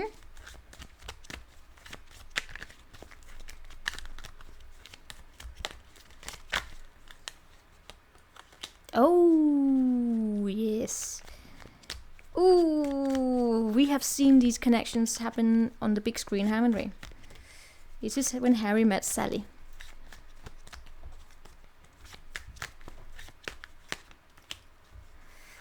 Yes, this is when Harry met Sally.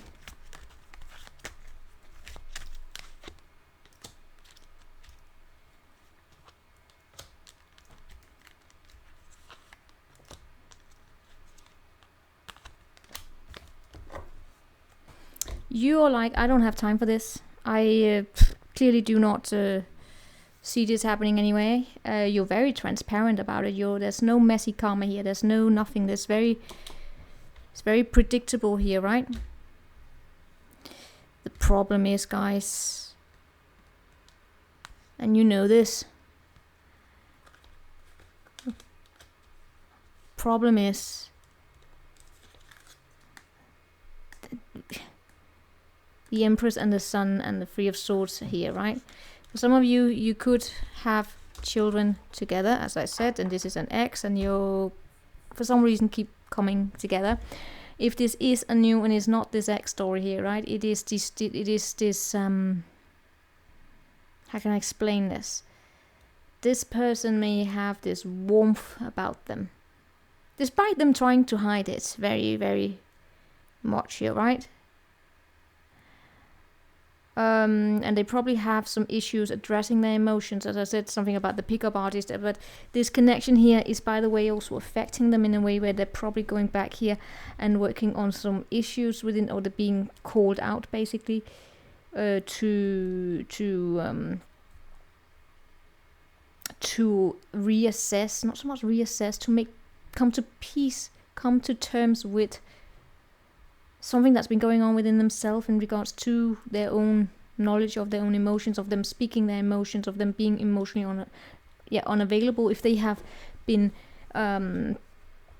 dealing with their own past, they have been emotionally unavailable, right? Or been going through something here.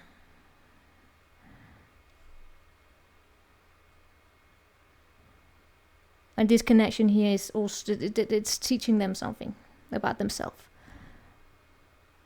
And they probably want to talk to you about it, but the way they're doing it is still a little bit, you know, they're doing their best.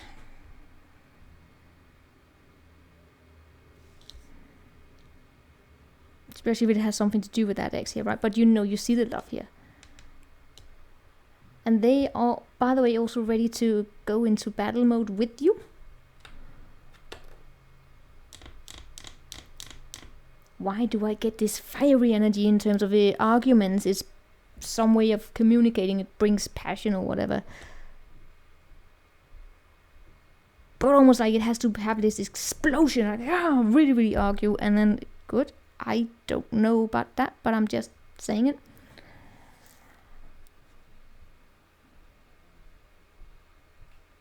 It's almost like it has this healing energy.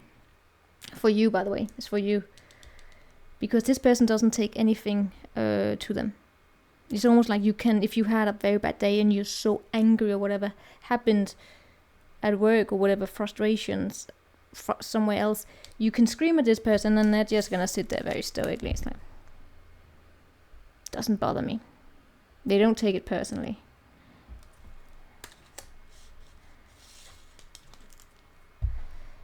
I wouldn't be surprised if they just turned their back and left. I mean, and then they come back. But it's like, if you have to be like that with me, I'm just gonna leave here.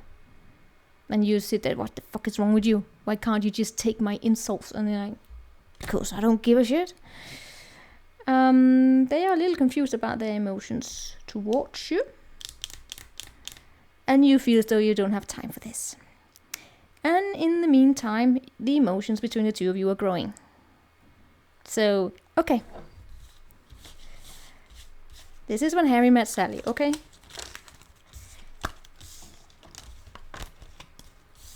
I don't understand these. Have I ever tried them?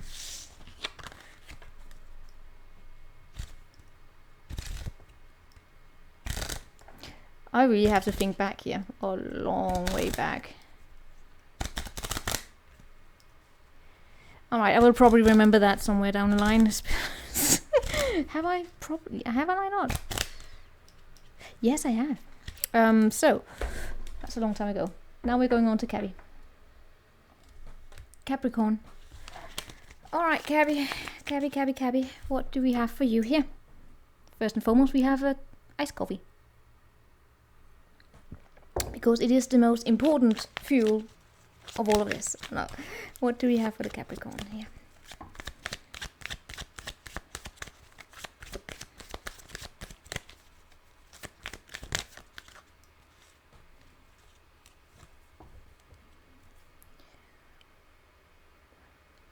Cabby, are we getting a new stalker for you?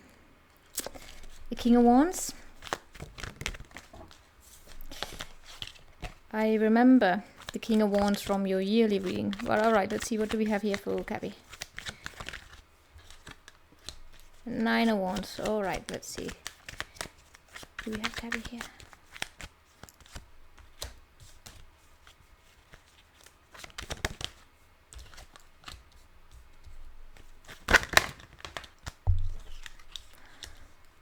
Okay.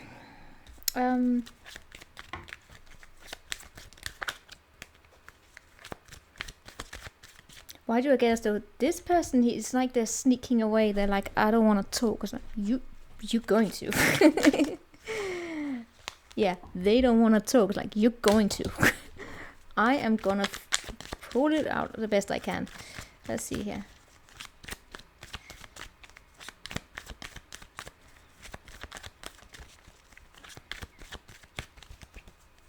Someone's afraid of a Capricorn.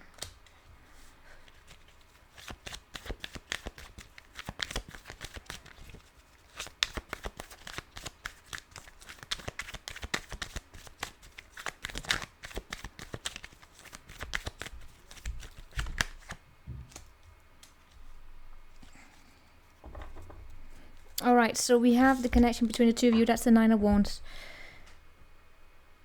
This is a very strong energy. Nine of Wands is a very strong energy. It's an energy of there being boundaries as well. It's a limitation to expansion. If you know what I mean, it's like there's a limit. There has got to be a limit.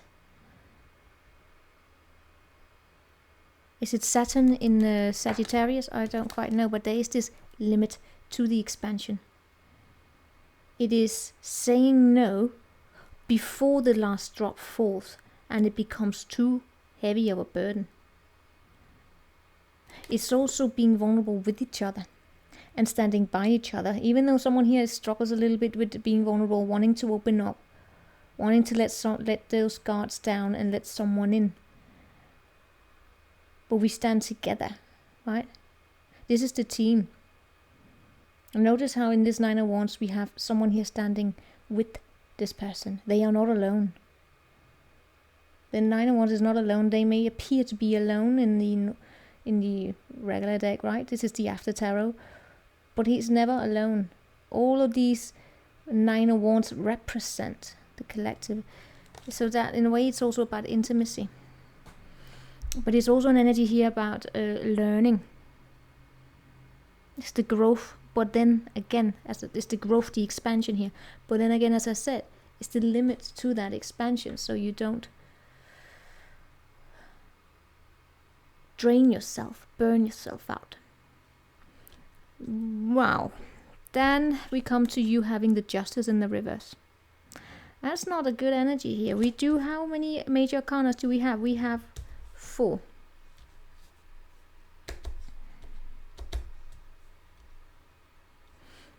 I'm just getting the energies as they are right now here, right? When I look at your energies, the ones we have attached to you here, they're not good. Okay, they are not that good. We have the Justice in the reverse. This is messy karma. This is a decision that's being made with corruption, if we can call it like that. This is an unjust decision. What is it? What makes a decision unjust?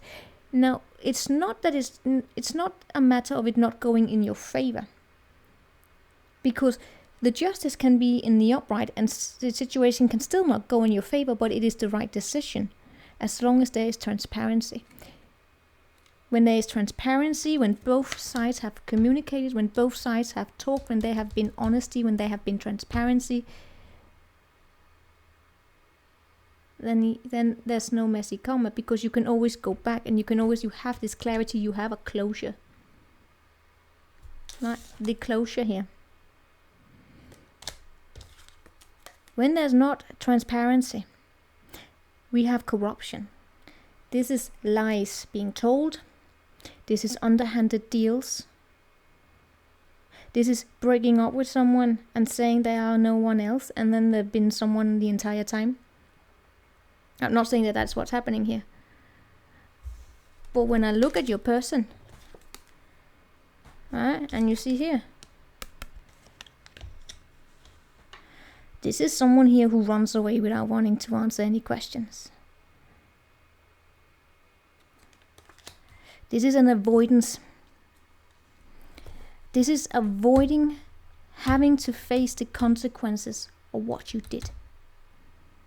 Avoiding to stand trial Reverse the roles if it is, right? And that, by the way, also brings this wounded energy here.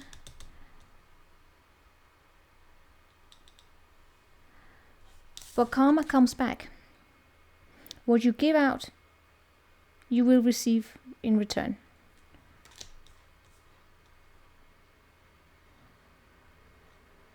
Now it may actually be in vice versa, that it could be your person here, right? But meaning that this is karma hitting you, but you take it as it resonates. This is what I got here, is that this is karma. With this one is this is the boundary. As I said, they're not alone. It's like someone else have seen what's going on here.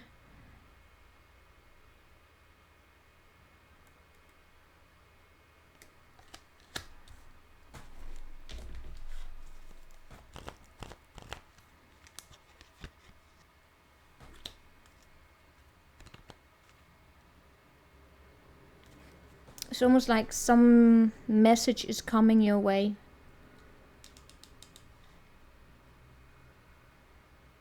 What?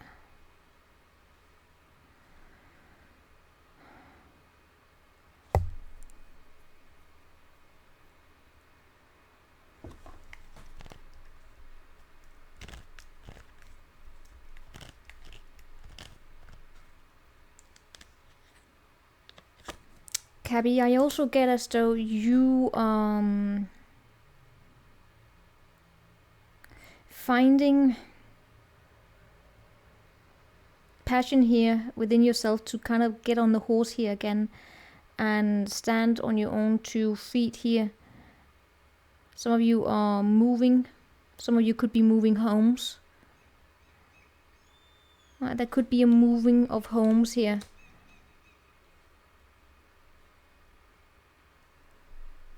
Moving away from home. I just want to point out that there may also be some Capricorns here that are doing underhanded deals. That's gonna come back and haunt you, right? So but we're gonna take it as, you know, on the Capricorn side here.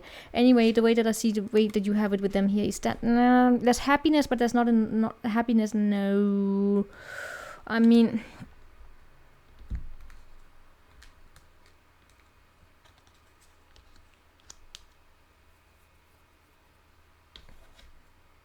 some of you Capricorns have a tendency to become devoted to idiots. Look out for that devil energy about being so bloody stubborn that you don't know how to let go, or you forget to let go. But then again, some of you, if there have been messy karma at play here, it takes longer to release, to deal with what is going on when you don't have all the answers, right? It's one of the lessons here. That's what makes the karma messy. That's why we have these closures, right? It's best thing, the way that we end situations is that we have full transparency in the communication, that things are said out loud, that details are known, that we are not being lied to.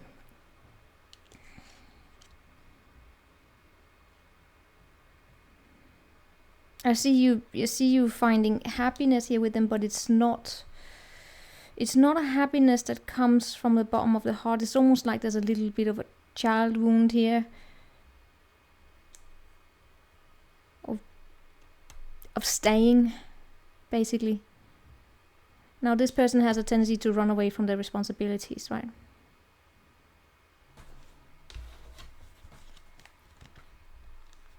They know something. They have a secret that may crush your well. That something here is over. They already know it. They're just not telling you. They already giving. They may be giving to another situation here, right?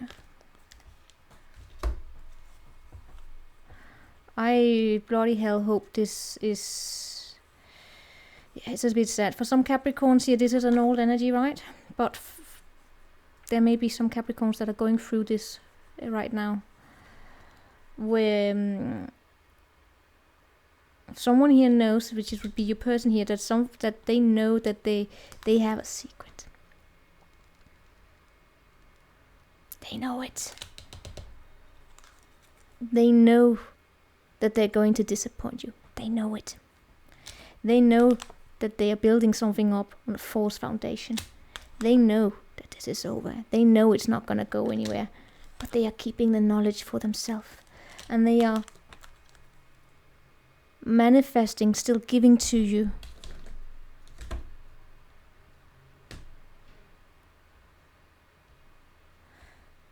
They are feeding the devil in you. You're obsessive here. And that's what I get here. Being devoted to a fucking idiot. Not seeing the red flags. But it's difficult not to see it if they are not being honest. If you think that they have gone somewhere to heal themselves, taking a break from you, they're not. They are already done. They haven't looked inside. They're running. They are avoiding.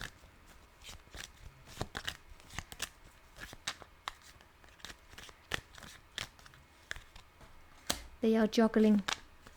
They are simply just not making you a priority.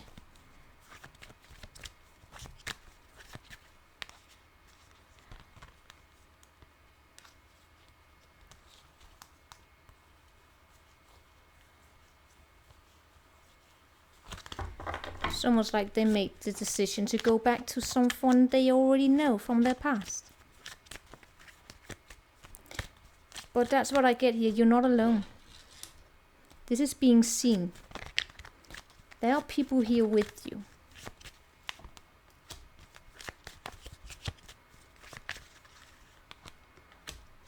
They are gonna. The energy here between you is about to reach where it's like this has to drop.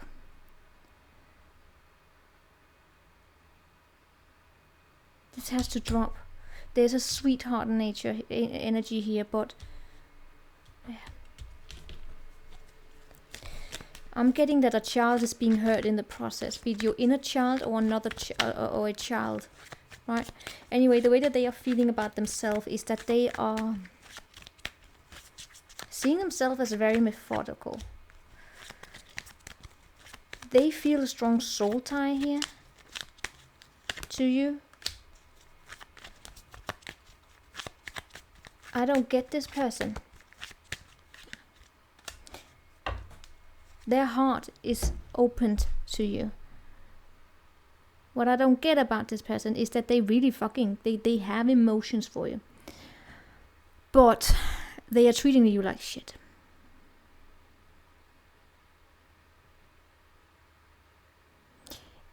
I don't know if they have self-esteem issues. If any of you have ever dealt with someone who has self-esteem issues, you should not ever severe self-esteem issues, you should run the hell away as fast as you can, because they will you run a high risk of being subjected to emotional abuse, because they play games to prove their own worth to themselves. For instance, they can have someone they love and then they can mistreat them because they have to prove to themselves that they are worthy of getting, being worshipped, because they don't love themselves. So they play tactics to have other prove to them how much they are worth, because they can't prove it to themselves, right? They are absolutely toxic to the environment. Severely. They are probably mistaken for, most of them, they behave in narcissistic ways. They don't necessarily have to be a narcissist. They can just have extreme low self-esteem, but if they are, a narcissist is basically beyond recovery, right? But a proper one. But people with very low self-esteem, and they can actually work on their way out of it. They behave narcissistically, but they can't just be suffering from severe self-esteem.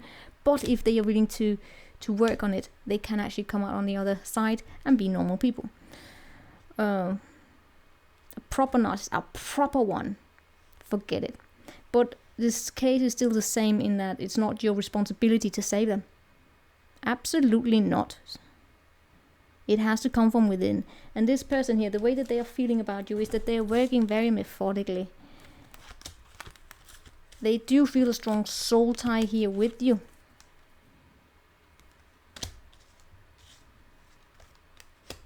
And their heart is opening up, but they want to take it very, very, very, very, very, very, very, very slow. They're just not doing it in a very transparent manner. So they could be doing other things on the side. I'm not saying they are, but they could be, right? I just don't like the way that you are being treated here. Because then we have, how do you feel about yourself? Your mind is being taken away. You're losing your mind over this.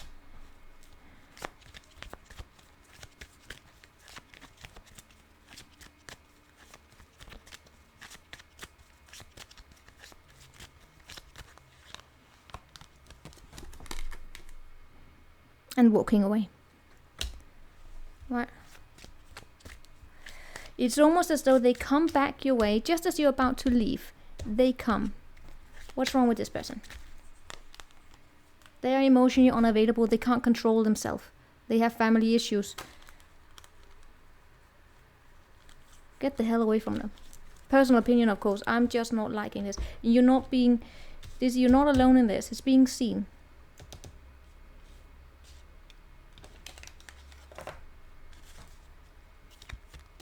I see you being happy. But you're not smiling from the bottom of your heart, Cabby.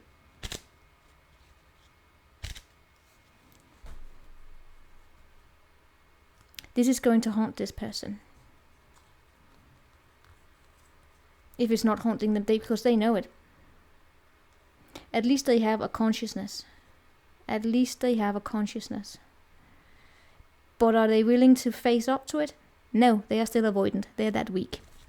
Personal opinion, of course.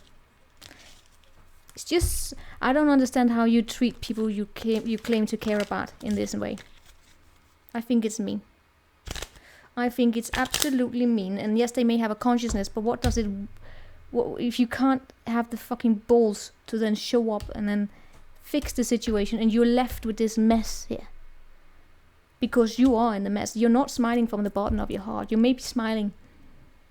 But it's going to take some time here to come to terms with it, because it's difficult to walk away when someone has stolen away your sanity. Now, of course, as I said, for some of you Capricorns, this is a past energy, because some of you have also shown up very healed, right? In that case, this is what you fucking healed from. And then send out some love for those who are actually going through it. Because that was not sweet. Alright, so we are now gonna go to Aquarius. Aquarius. Let's see what we have for you, Aquarius. What do we have for energy here between Aquarius and the person you're dealing with? Judgment in the reverse. Alright, show me Aquarius here. My nose is scratching. Alright, this is going to be very, very interesting, Aquarius.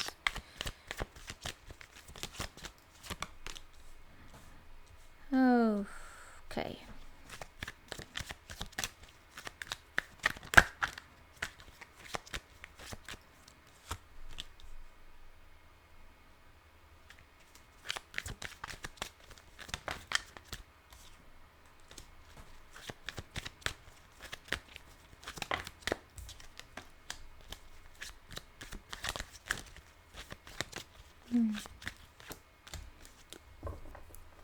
Their mind keeps returning to you once in a while whenever they are healing, whenever they are sleeping or taking a rest, when they are in their bed, their mind returns to you. It's difficult to move into calmer waters. It's difficult to take on a new mindset.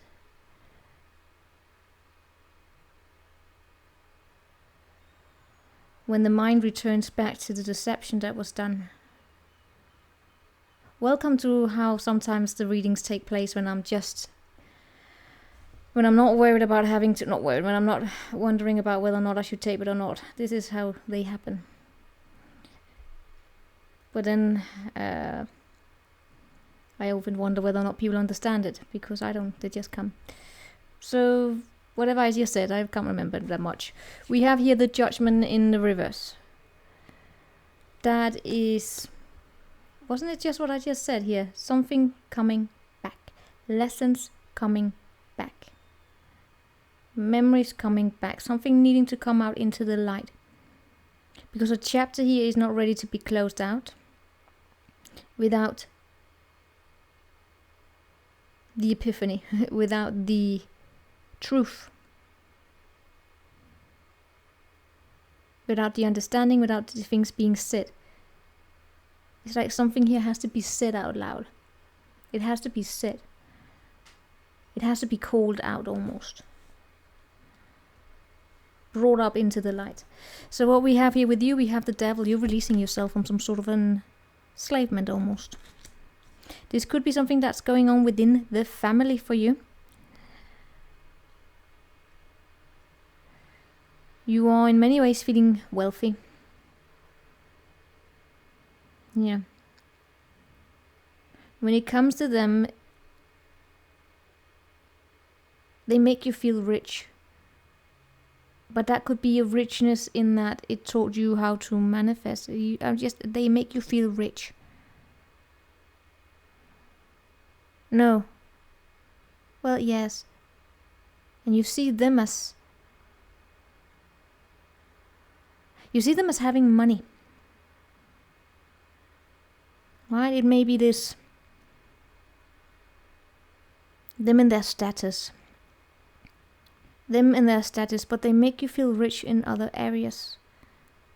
Possibly. Nonetheless, I don't see you communicating with them. Not really. You liberated yourself from this.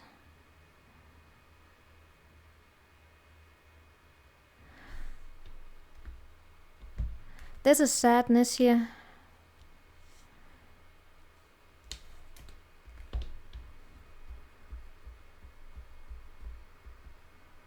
And there's a coldness of not being seen fully. Of sometimes feeling as though you have to shut down your emotions a little bit here to deal with it.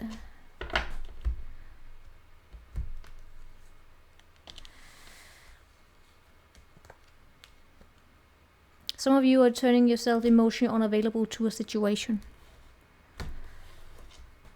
It's a thing Aquarius can do, okay? Anyway, I really get as though I should need more context to it. It's not really that much.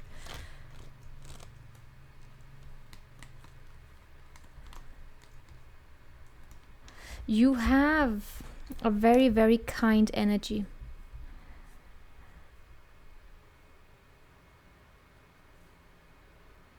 You do. Sometimes you may hit yourself, I don't hope not hit yourself over the head regarding whether or not there are that many money. Meaning that sometimes you may have a tendency here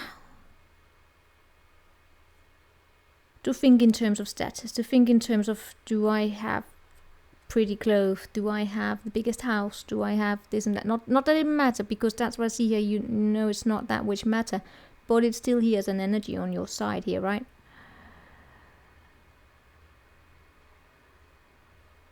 We're gonna look into this person here in a minute. Maybe this person here makes you feel that way. I do see you being somewhat stressed out sometimes, not having a few sleepless nights here regarding some sort of a competition. Especially if you are kind souls here. I do, as I said, see you having broken away from this. But it is still here. And you see them here as having this richness, having this wealth.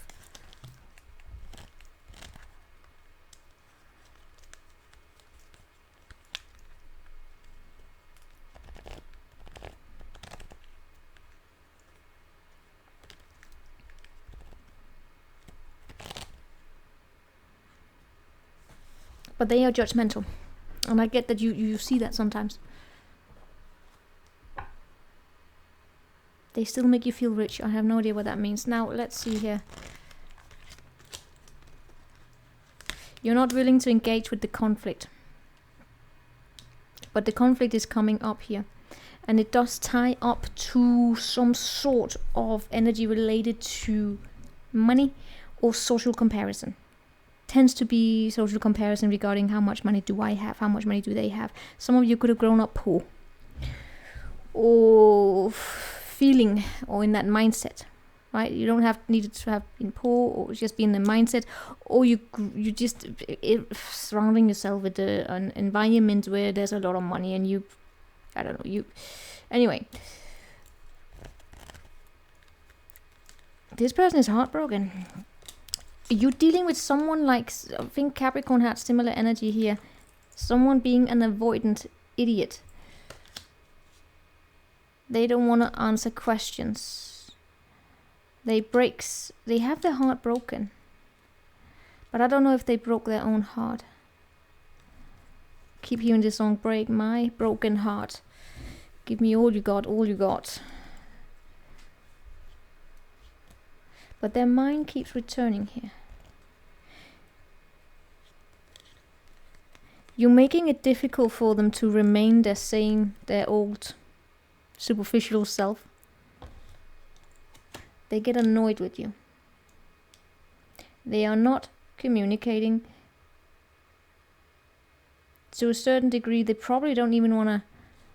They don't want to see. They want to face if they hurt you. Someone here hurt you, and an apology is in order. Good luck getting it. But their mind keeps returning to it.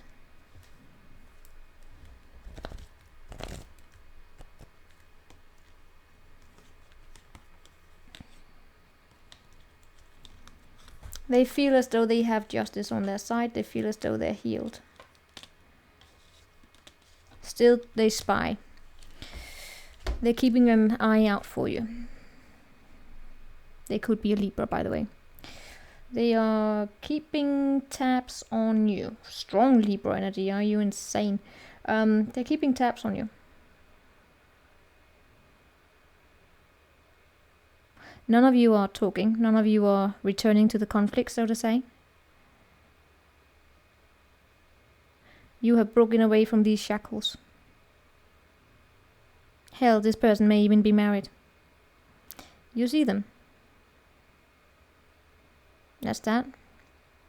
You see them then behind this picket fence. They are rich. That's what I got there. They are rich. Or they are settled. They also make you feel rich, though. How do I keep getting that?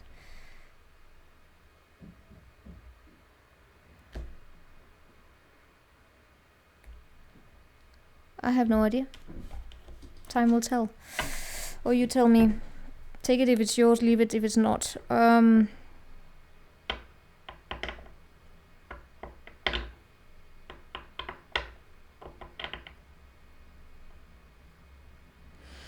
For some of you, there is this loss, by the way.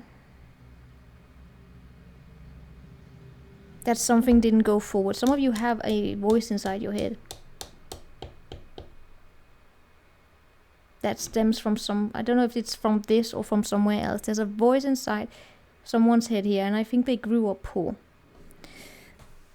Someone here in this equation grew up poor, or they grew up in an unstable environment, and there's a voice inside this, and it shows up as you, right? There's this voice here of comparing oneself. Even though you show up as healed, even though you show up as strong, the voice is still here. Be mindful of that. I see you detaching, but look out for how it is that you're detaching, right?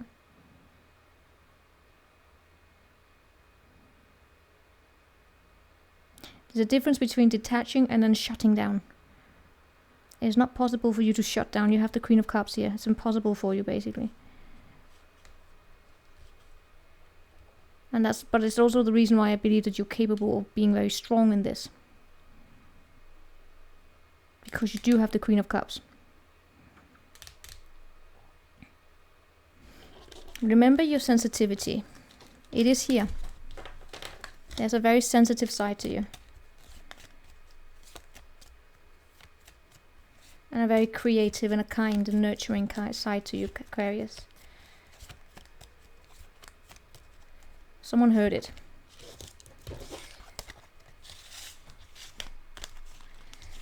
Interesting. So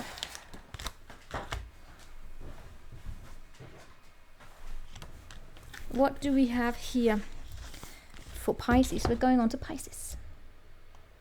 Pisces. Strength underneath. You could be dealing with a Leo there, Pisces. Alright, show me the energy here between Pisces and there we have the Emperor. Alright, let me lay out the cards here. Show me Pisces.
Alright, Pisces, are you ready? We have 3 pages here. No, 2 pages, but Fool, we have a lot of child energy here. But the energy between the two of you is the Emperor. Now that is a very fatherly energy.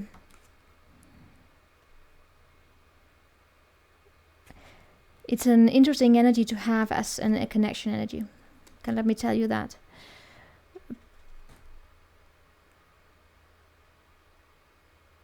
Because this is alright, let me dive into it.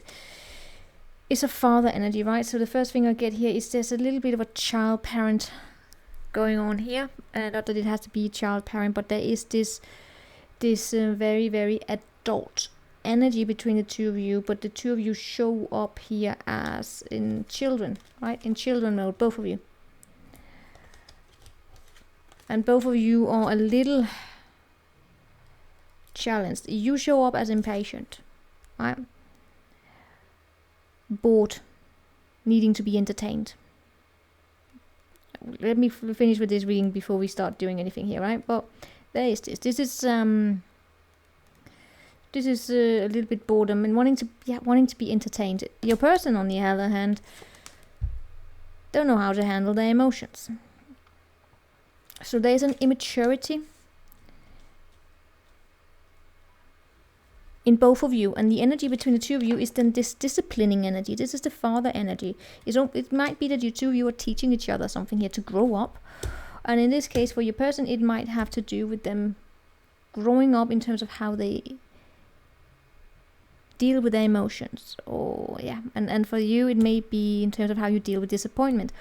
Of course, I gotta say here we have some communication issues going on here also, meaning that you may be getting some sort of a communication here that makes you feel a little, now I can't have the fun that I used to, and they are getting a communication here that's breaking their heart. They have a broken heart when it comes to you, Pisces. Right? They may see you as someone they expected to settle down with here, and to have a family with, and it breaks their heart here. But my question is whether or not they were capable of it. As a page, that's a childlike energy, right? They are so the dog is communicating. They are feeling a little bit out of it. Now let me go over here to your side here. Why do I get as though you are in this energy here when it comes to them, in that there's something you don't want to see, and it feels as though what you don't want to see may be that you've broken someone's heart. Does that mean you should be feeling guilty about something? No. It's just, it's a matter of how it happened. Pisces, hear me out on this, okay? Because it takes two to tango, and that is absolutely the case in for both of you here, right? There's an accountability on both sides. You have this one, the Two of Swords, they have the Three of Swords. It feels very much as though you don't want to see that you may have broken their heart. And you may not be wanting to communicate that there may be someone else in your life. If someone here, for instance your father, if your father were to tell you to communicate properly to this person, you would say no. There is a little bit of a rebellious energy for you here. It's almost like you're claiming your independence. But for some reason or another, I get as though you don't want to face some pain that's on the other side here. It's not the same as saying that you need to go fix it. It's not your responsibility to fix. But there's like a reluctance of seeing it.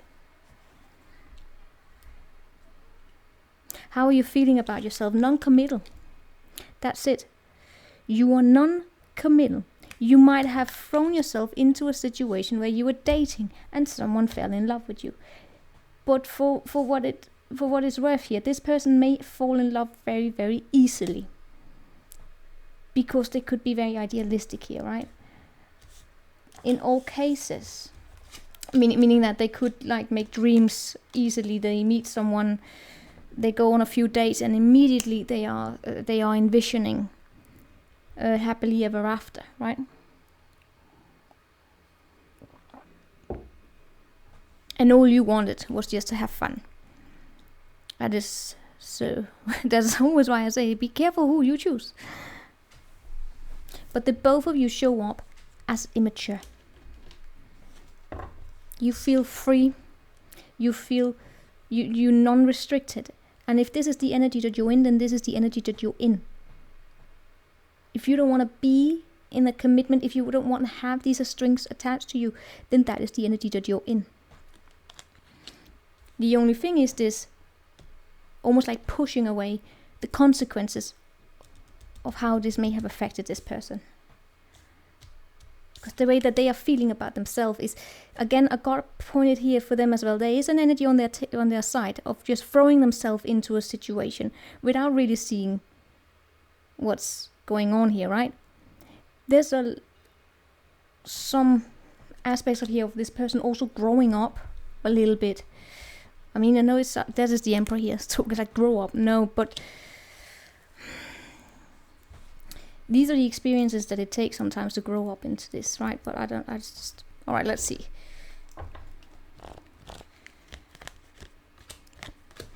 The only thing that I'm a little bit about is that if there have been ghosting taking place and there was actually another person and there's not transparency, that's the only thing I get here, in that there's a lack of transparency. And there's a lack of almost like not wanting to even deal with, not even wanting to acknowledge if any pain was caused. It's like, it's not my fucking responsibility that they went on to break their own heart. Grow up, you self-sabotaging bitch. Sorry, I know it's harsh, but that's really what I'm getting here. I would personally say it's a little rough.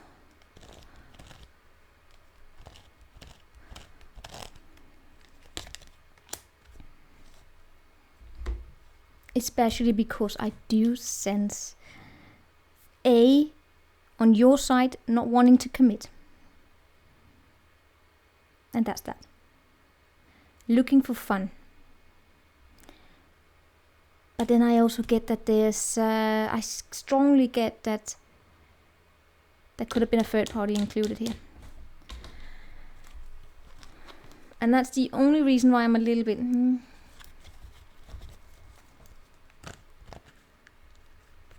See, here's the thing, Pisces. You are a sweetheart. You are an absolute sweetheart.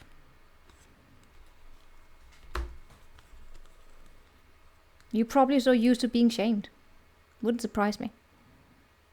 Pisces are notorious for being shamed. All right. With Queen of Cups, darling. Look at this. You're happy. It may just be that there was not enough love here to keep this going. All right. And this person could be lashing out. They could be judging you. They could be communicating in a way that's a little immature. Right? Could be a Virgo. There could be arguments taking place here.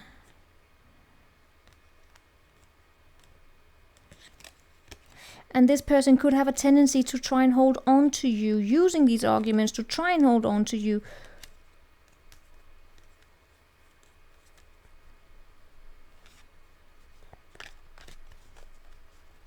Possibly because they are, this is unrequited love.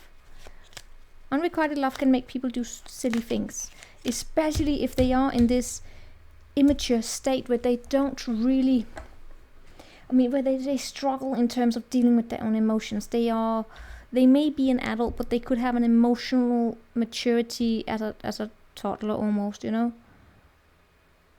Hell, for some of you, this is a child. It's almost like this separation phase. Right? For some of you, this is a bloody... but this isn't a you versus them, but it is this toddler phase here of them learning the separation. It is the father almost raising. There's the energy between the two of you here. That is the father coming in here and putting down the sword of saying there needs to be a separation so this person here can learn to separate themselves. Right? It's a very abstract energy, but it can also play out because if this person doesn't learn it, right? If this is something we learn as children, some degree or another, and then we repeat this lesson throughout our adulthood, in particularly in the early relationships we engage with, right? The first times we be dumped, we gotta learn. It's very important to be dumped. At some point in time, to be dumped, to be let go, to experience that of having someone here tell us no, so we learn to deal with a no, so we learn to deal with sadness, right, and learn to deal with disappointment, and we don't engage with coercive control, and we don't sit down and have a hissy fit when we don't get our way. We grow up that way, right? Yeah. But then again, there gotta be transparency in the way it happens, right? We don't really learn if we don't have the transparency, or we may learn, but it may be a very, very hard lesson. And it can leave behind some scars that's going to be very difficult to deal with. We tend to call them the Queen of Swords in the reverse for those who had so very rough lessons that they were betrayed again and again and again and again. And those people can risk losing their ability to trust, basically, because they feel abandoned. Right? That's the decency of having to give people a proper closure. Alright, so we are gonna go into the collective. Collective, or almost personal, meaning that this is for those who did not really resonate with their sun sign. So what do we have of energy between the two of you? Knight of Swords in the reverse. Page of Cups for you there. A 5 of Cups for them. Alright. Oh, that Knight of Pentacle.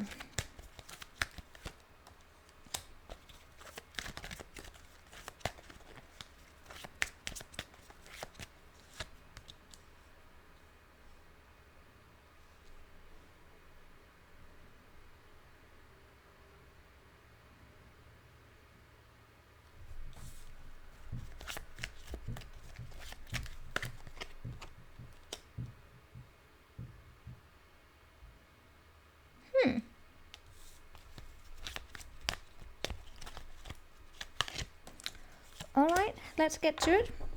2 cups underneath the deck. A you versus them, and here we have the 2 of cups, finally. I was just I was a little bit baffled here regarding this page of cups here. This is you getting some sort of a communication. It comes like out of nowhere. It's like, whoop, wait, what? It's a communication. It's a sweetheart communication. It's almost like an apology.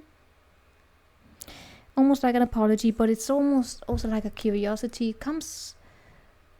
It's a message of the heart. And we have seen a lot of Ace of Cups here in some of the readings, which is an opportunity for love. So this is like almost being given this information or this invitation, so to say. But guess what? It may be because it's from an old friend of yours, or they have an energy that is it brings a resemblance of the past. Because it feels like it's taking you back to the past, and you already made peace with the past. It's like, what do I want to deal with that energy again? But it is a sweetheart energy. So in many ways, it connects you to your inner child again. But some of you are in a state where it is that you are thinking that this is not my type. This is not what I expect. This is not where I'm going. Even though it connects me, it makes me happy, it brings things a little bit to my heart. It's a little silly. Well, it could feel like silly, but it has that, It's almost like being kick-started back to when things were fun, if you know what I mean. But doesn't look the way that you expect it to look. And you have a plan, you have a method to the madness. And this person may appear boring to you, by the way. It could be a dull earth sign, dear Lord. Now, let's see this person here.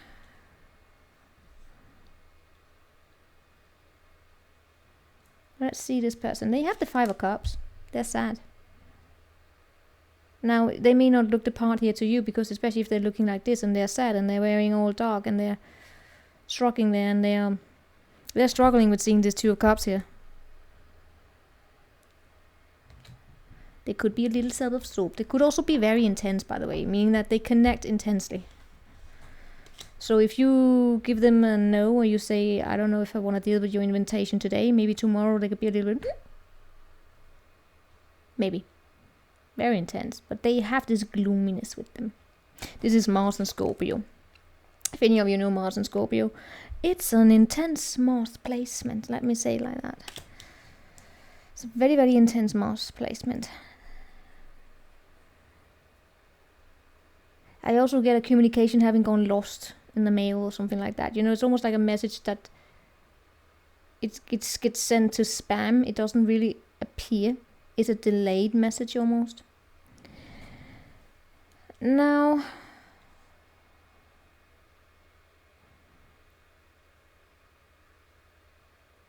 this is a very, very conventional energy.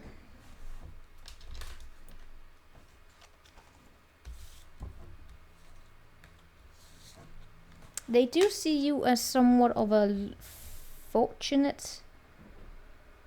I swear to God, it's almost like this person is being sent your way. I don't know if it's like you're being made aware of this person.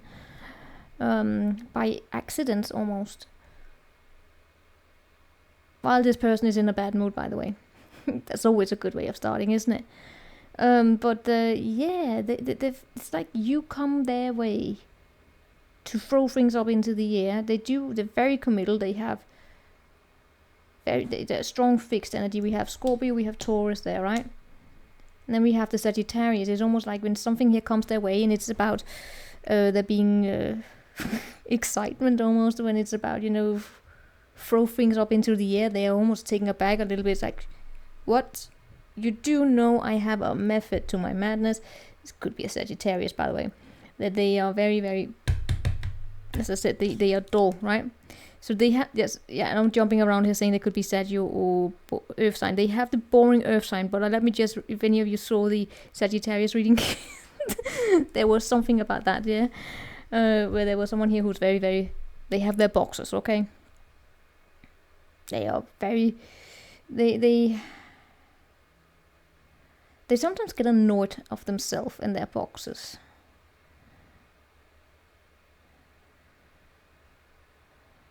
It's difficult for them to open up. They see themselves as having a lot on their plate these days. Sometimes they may see themselves as a fool. They feel like a fool in this anyway. They feel like a fool. They are definitely not emotionally available. And why? Because they could feel a little pity for themselves. Or not because of pity. They do show up good, right? They just show up probably... There's something here they're dealing with.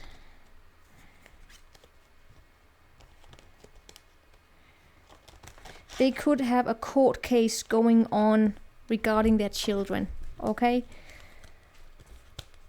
Here we have the court case where a decision is being made, and it goes in favor of the woman, by the way. And this person is a little sad about that, and that would be understandable. Right? I mean, it's still the right decision, and all of that. But it's just they're a little sad there, right? They're definitely not ready to commit.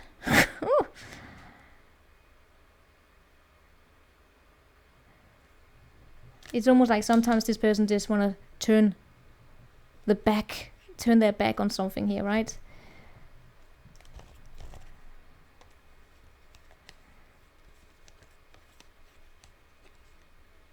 Why do I keep getting that then I look over and your energies, if we go a little away from this gloominess a little bit, it means they could have had a bad day, had a couple of bad days.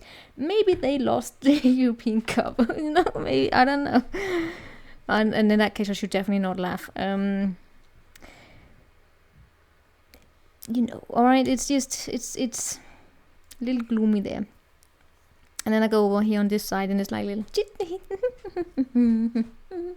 has a different energy. And then being made aware of this person. I don't know if they went on Tinder or something like that and to soothe them up, even though they're probably not ready. And then poof, they fall into your inbox. And they're normally not your type. Oh god damn it. Yeah, so yeah, that's interesting. You have this sweetheart energy. Now the challenge is here that this person is probably not giving to you.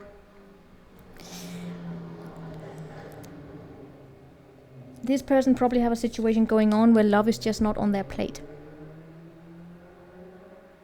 As I said here, this person, if this is someone you're meeting on Tinder or something like that, this person you probably shouldn't be dating. But maybe you're being sent your way here for some reason or another. In all cases, I am seeing this slight emotional unavailability.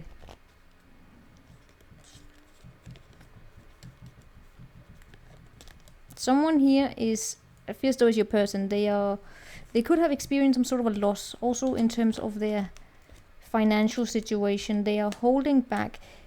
They could have this energy about them where it is that they don't feel that they are ready. Maybe they don't like where they are in their life right now. Right? They need to find themselves here, following some sort of a split of a sort.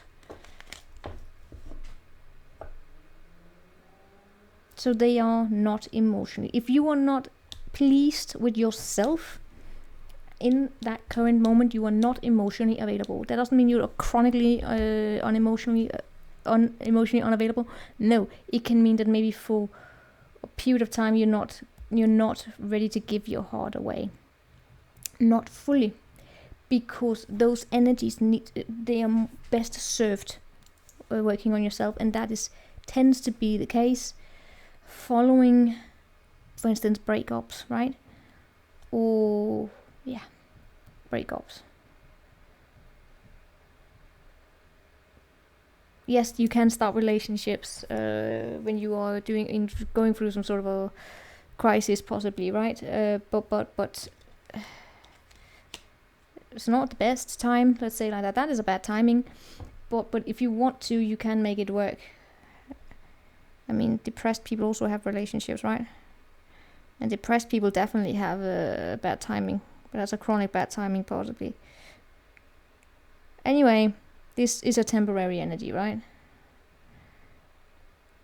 And you come as a fresh air, fresh breeze of fresh air, a a pressure, yeah, whatever. So that's that. I'm just not liking the breadcrumbing here.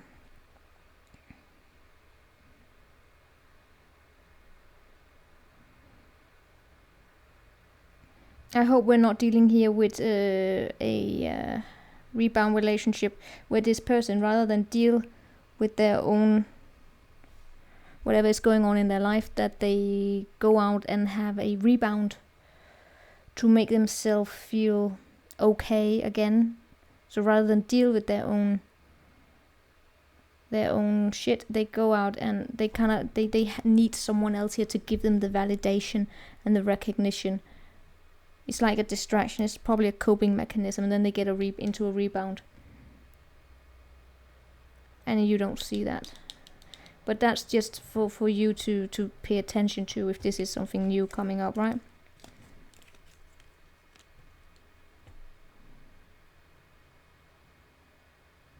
Because the energy between the two of you, I'm not so fond of.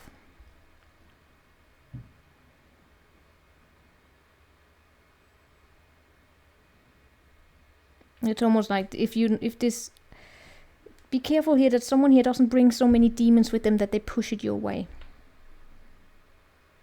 And they try to make you fit into a box while they are going through whatever. And then they juggle you. And there's an immature dating style here. What else do we have here for you? Working together, not being in your head, being in the darkness. In this case, you would absolutely be in the darkness about it. You wouldn't even see it. You wouldn't even notice it. Right?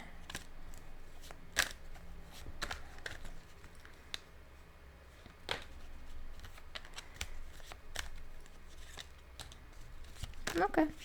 There's a potential. There is a potential. It could grow.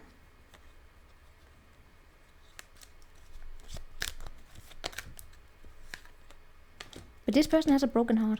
Alright.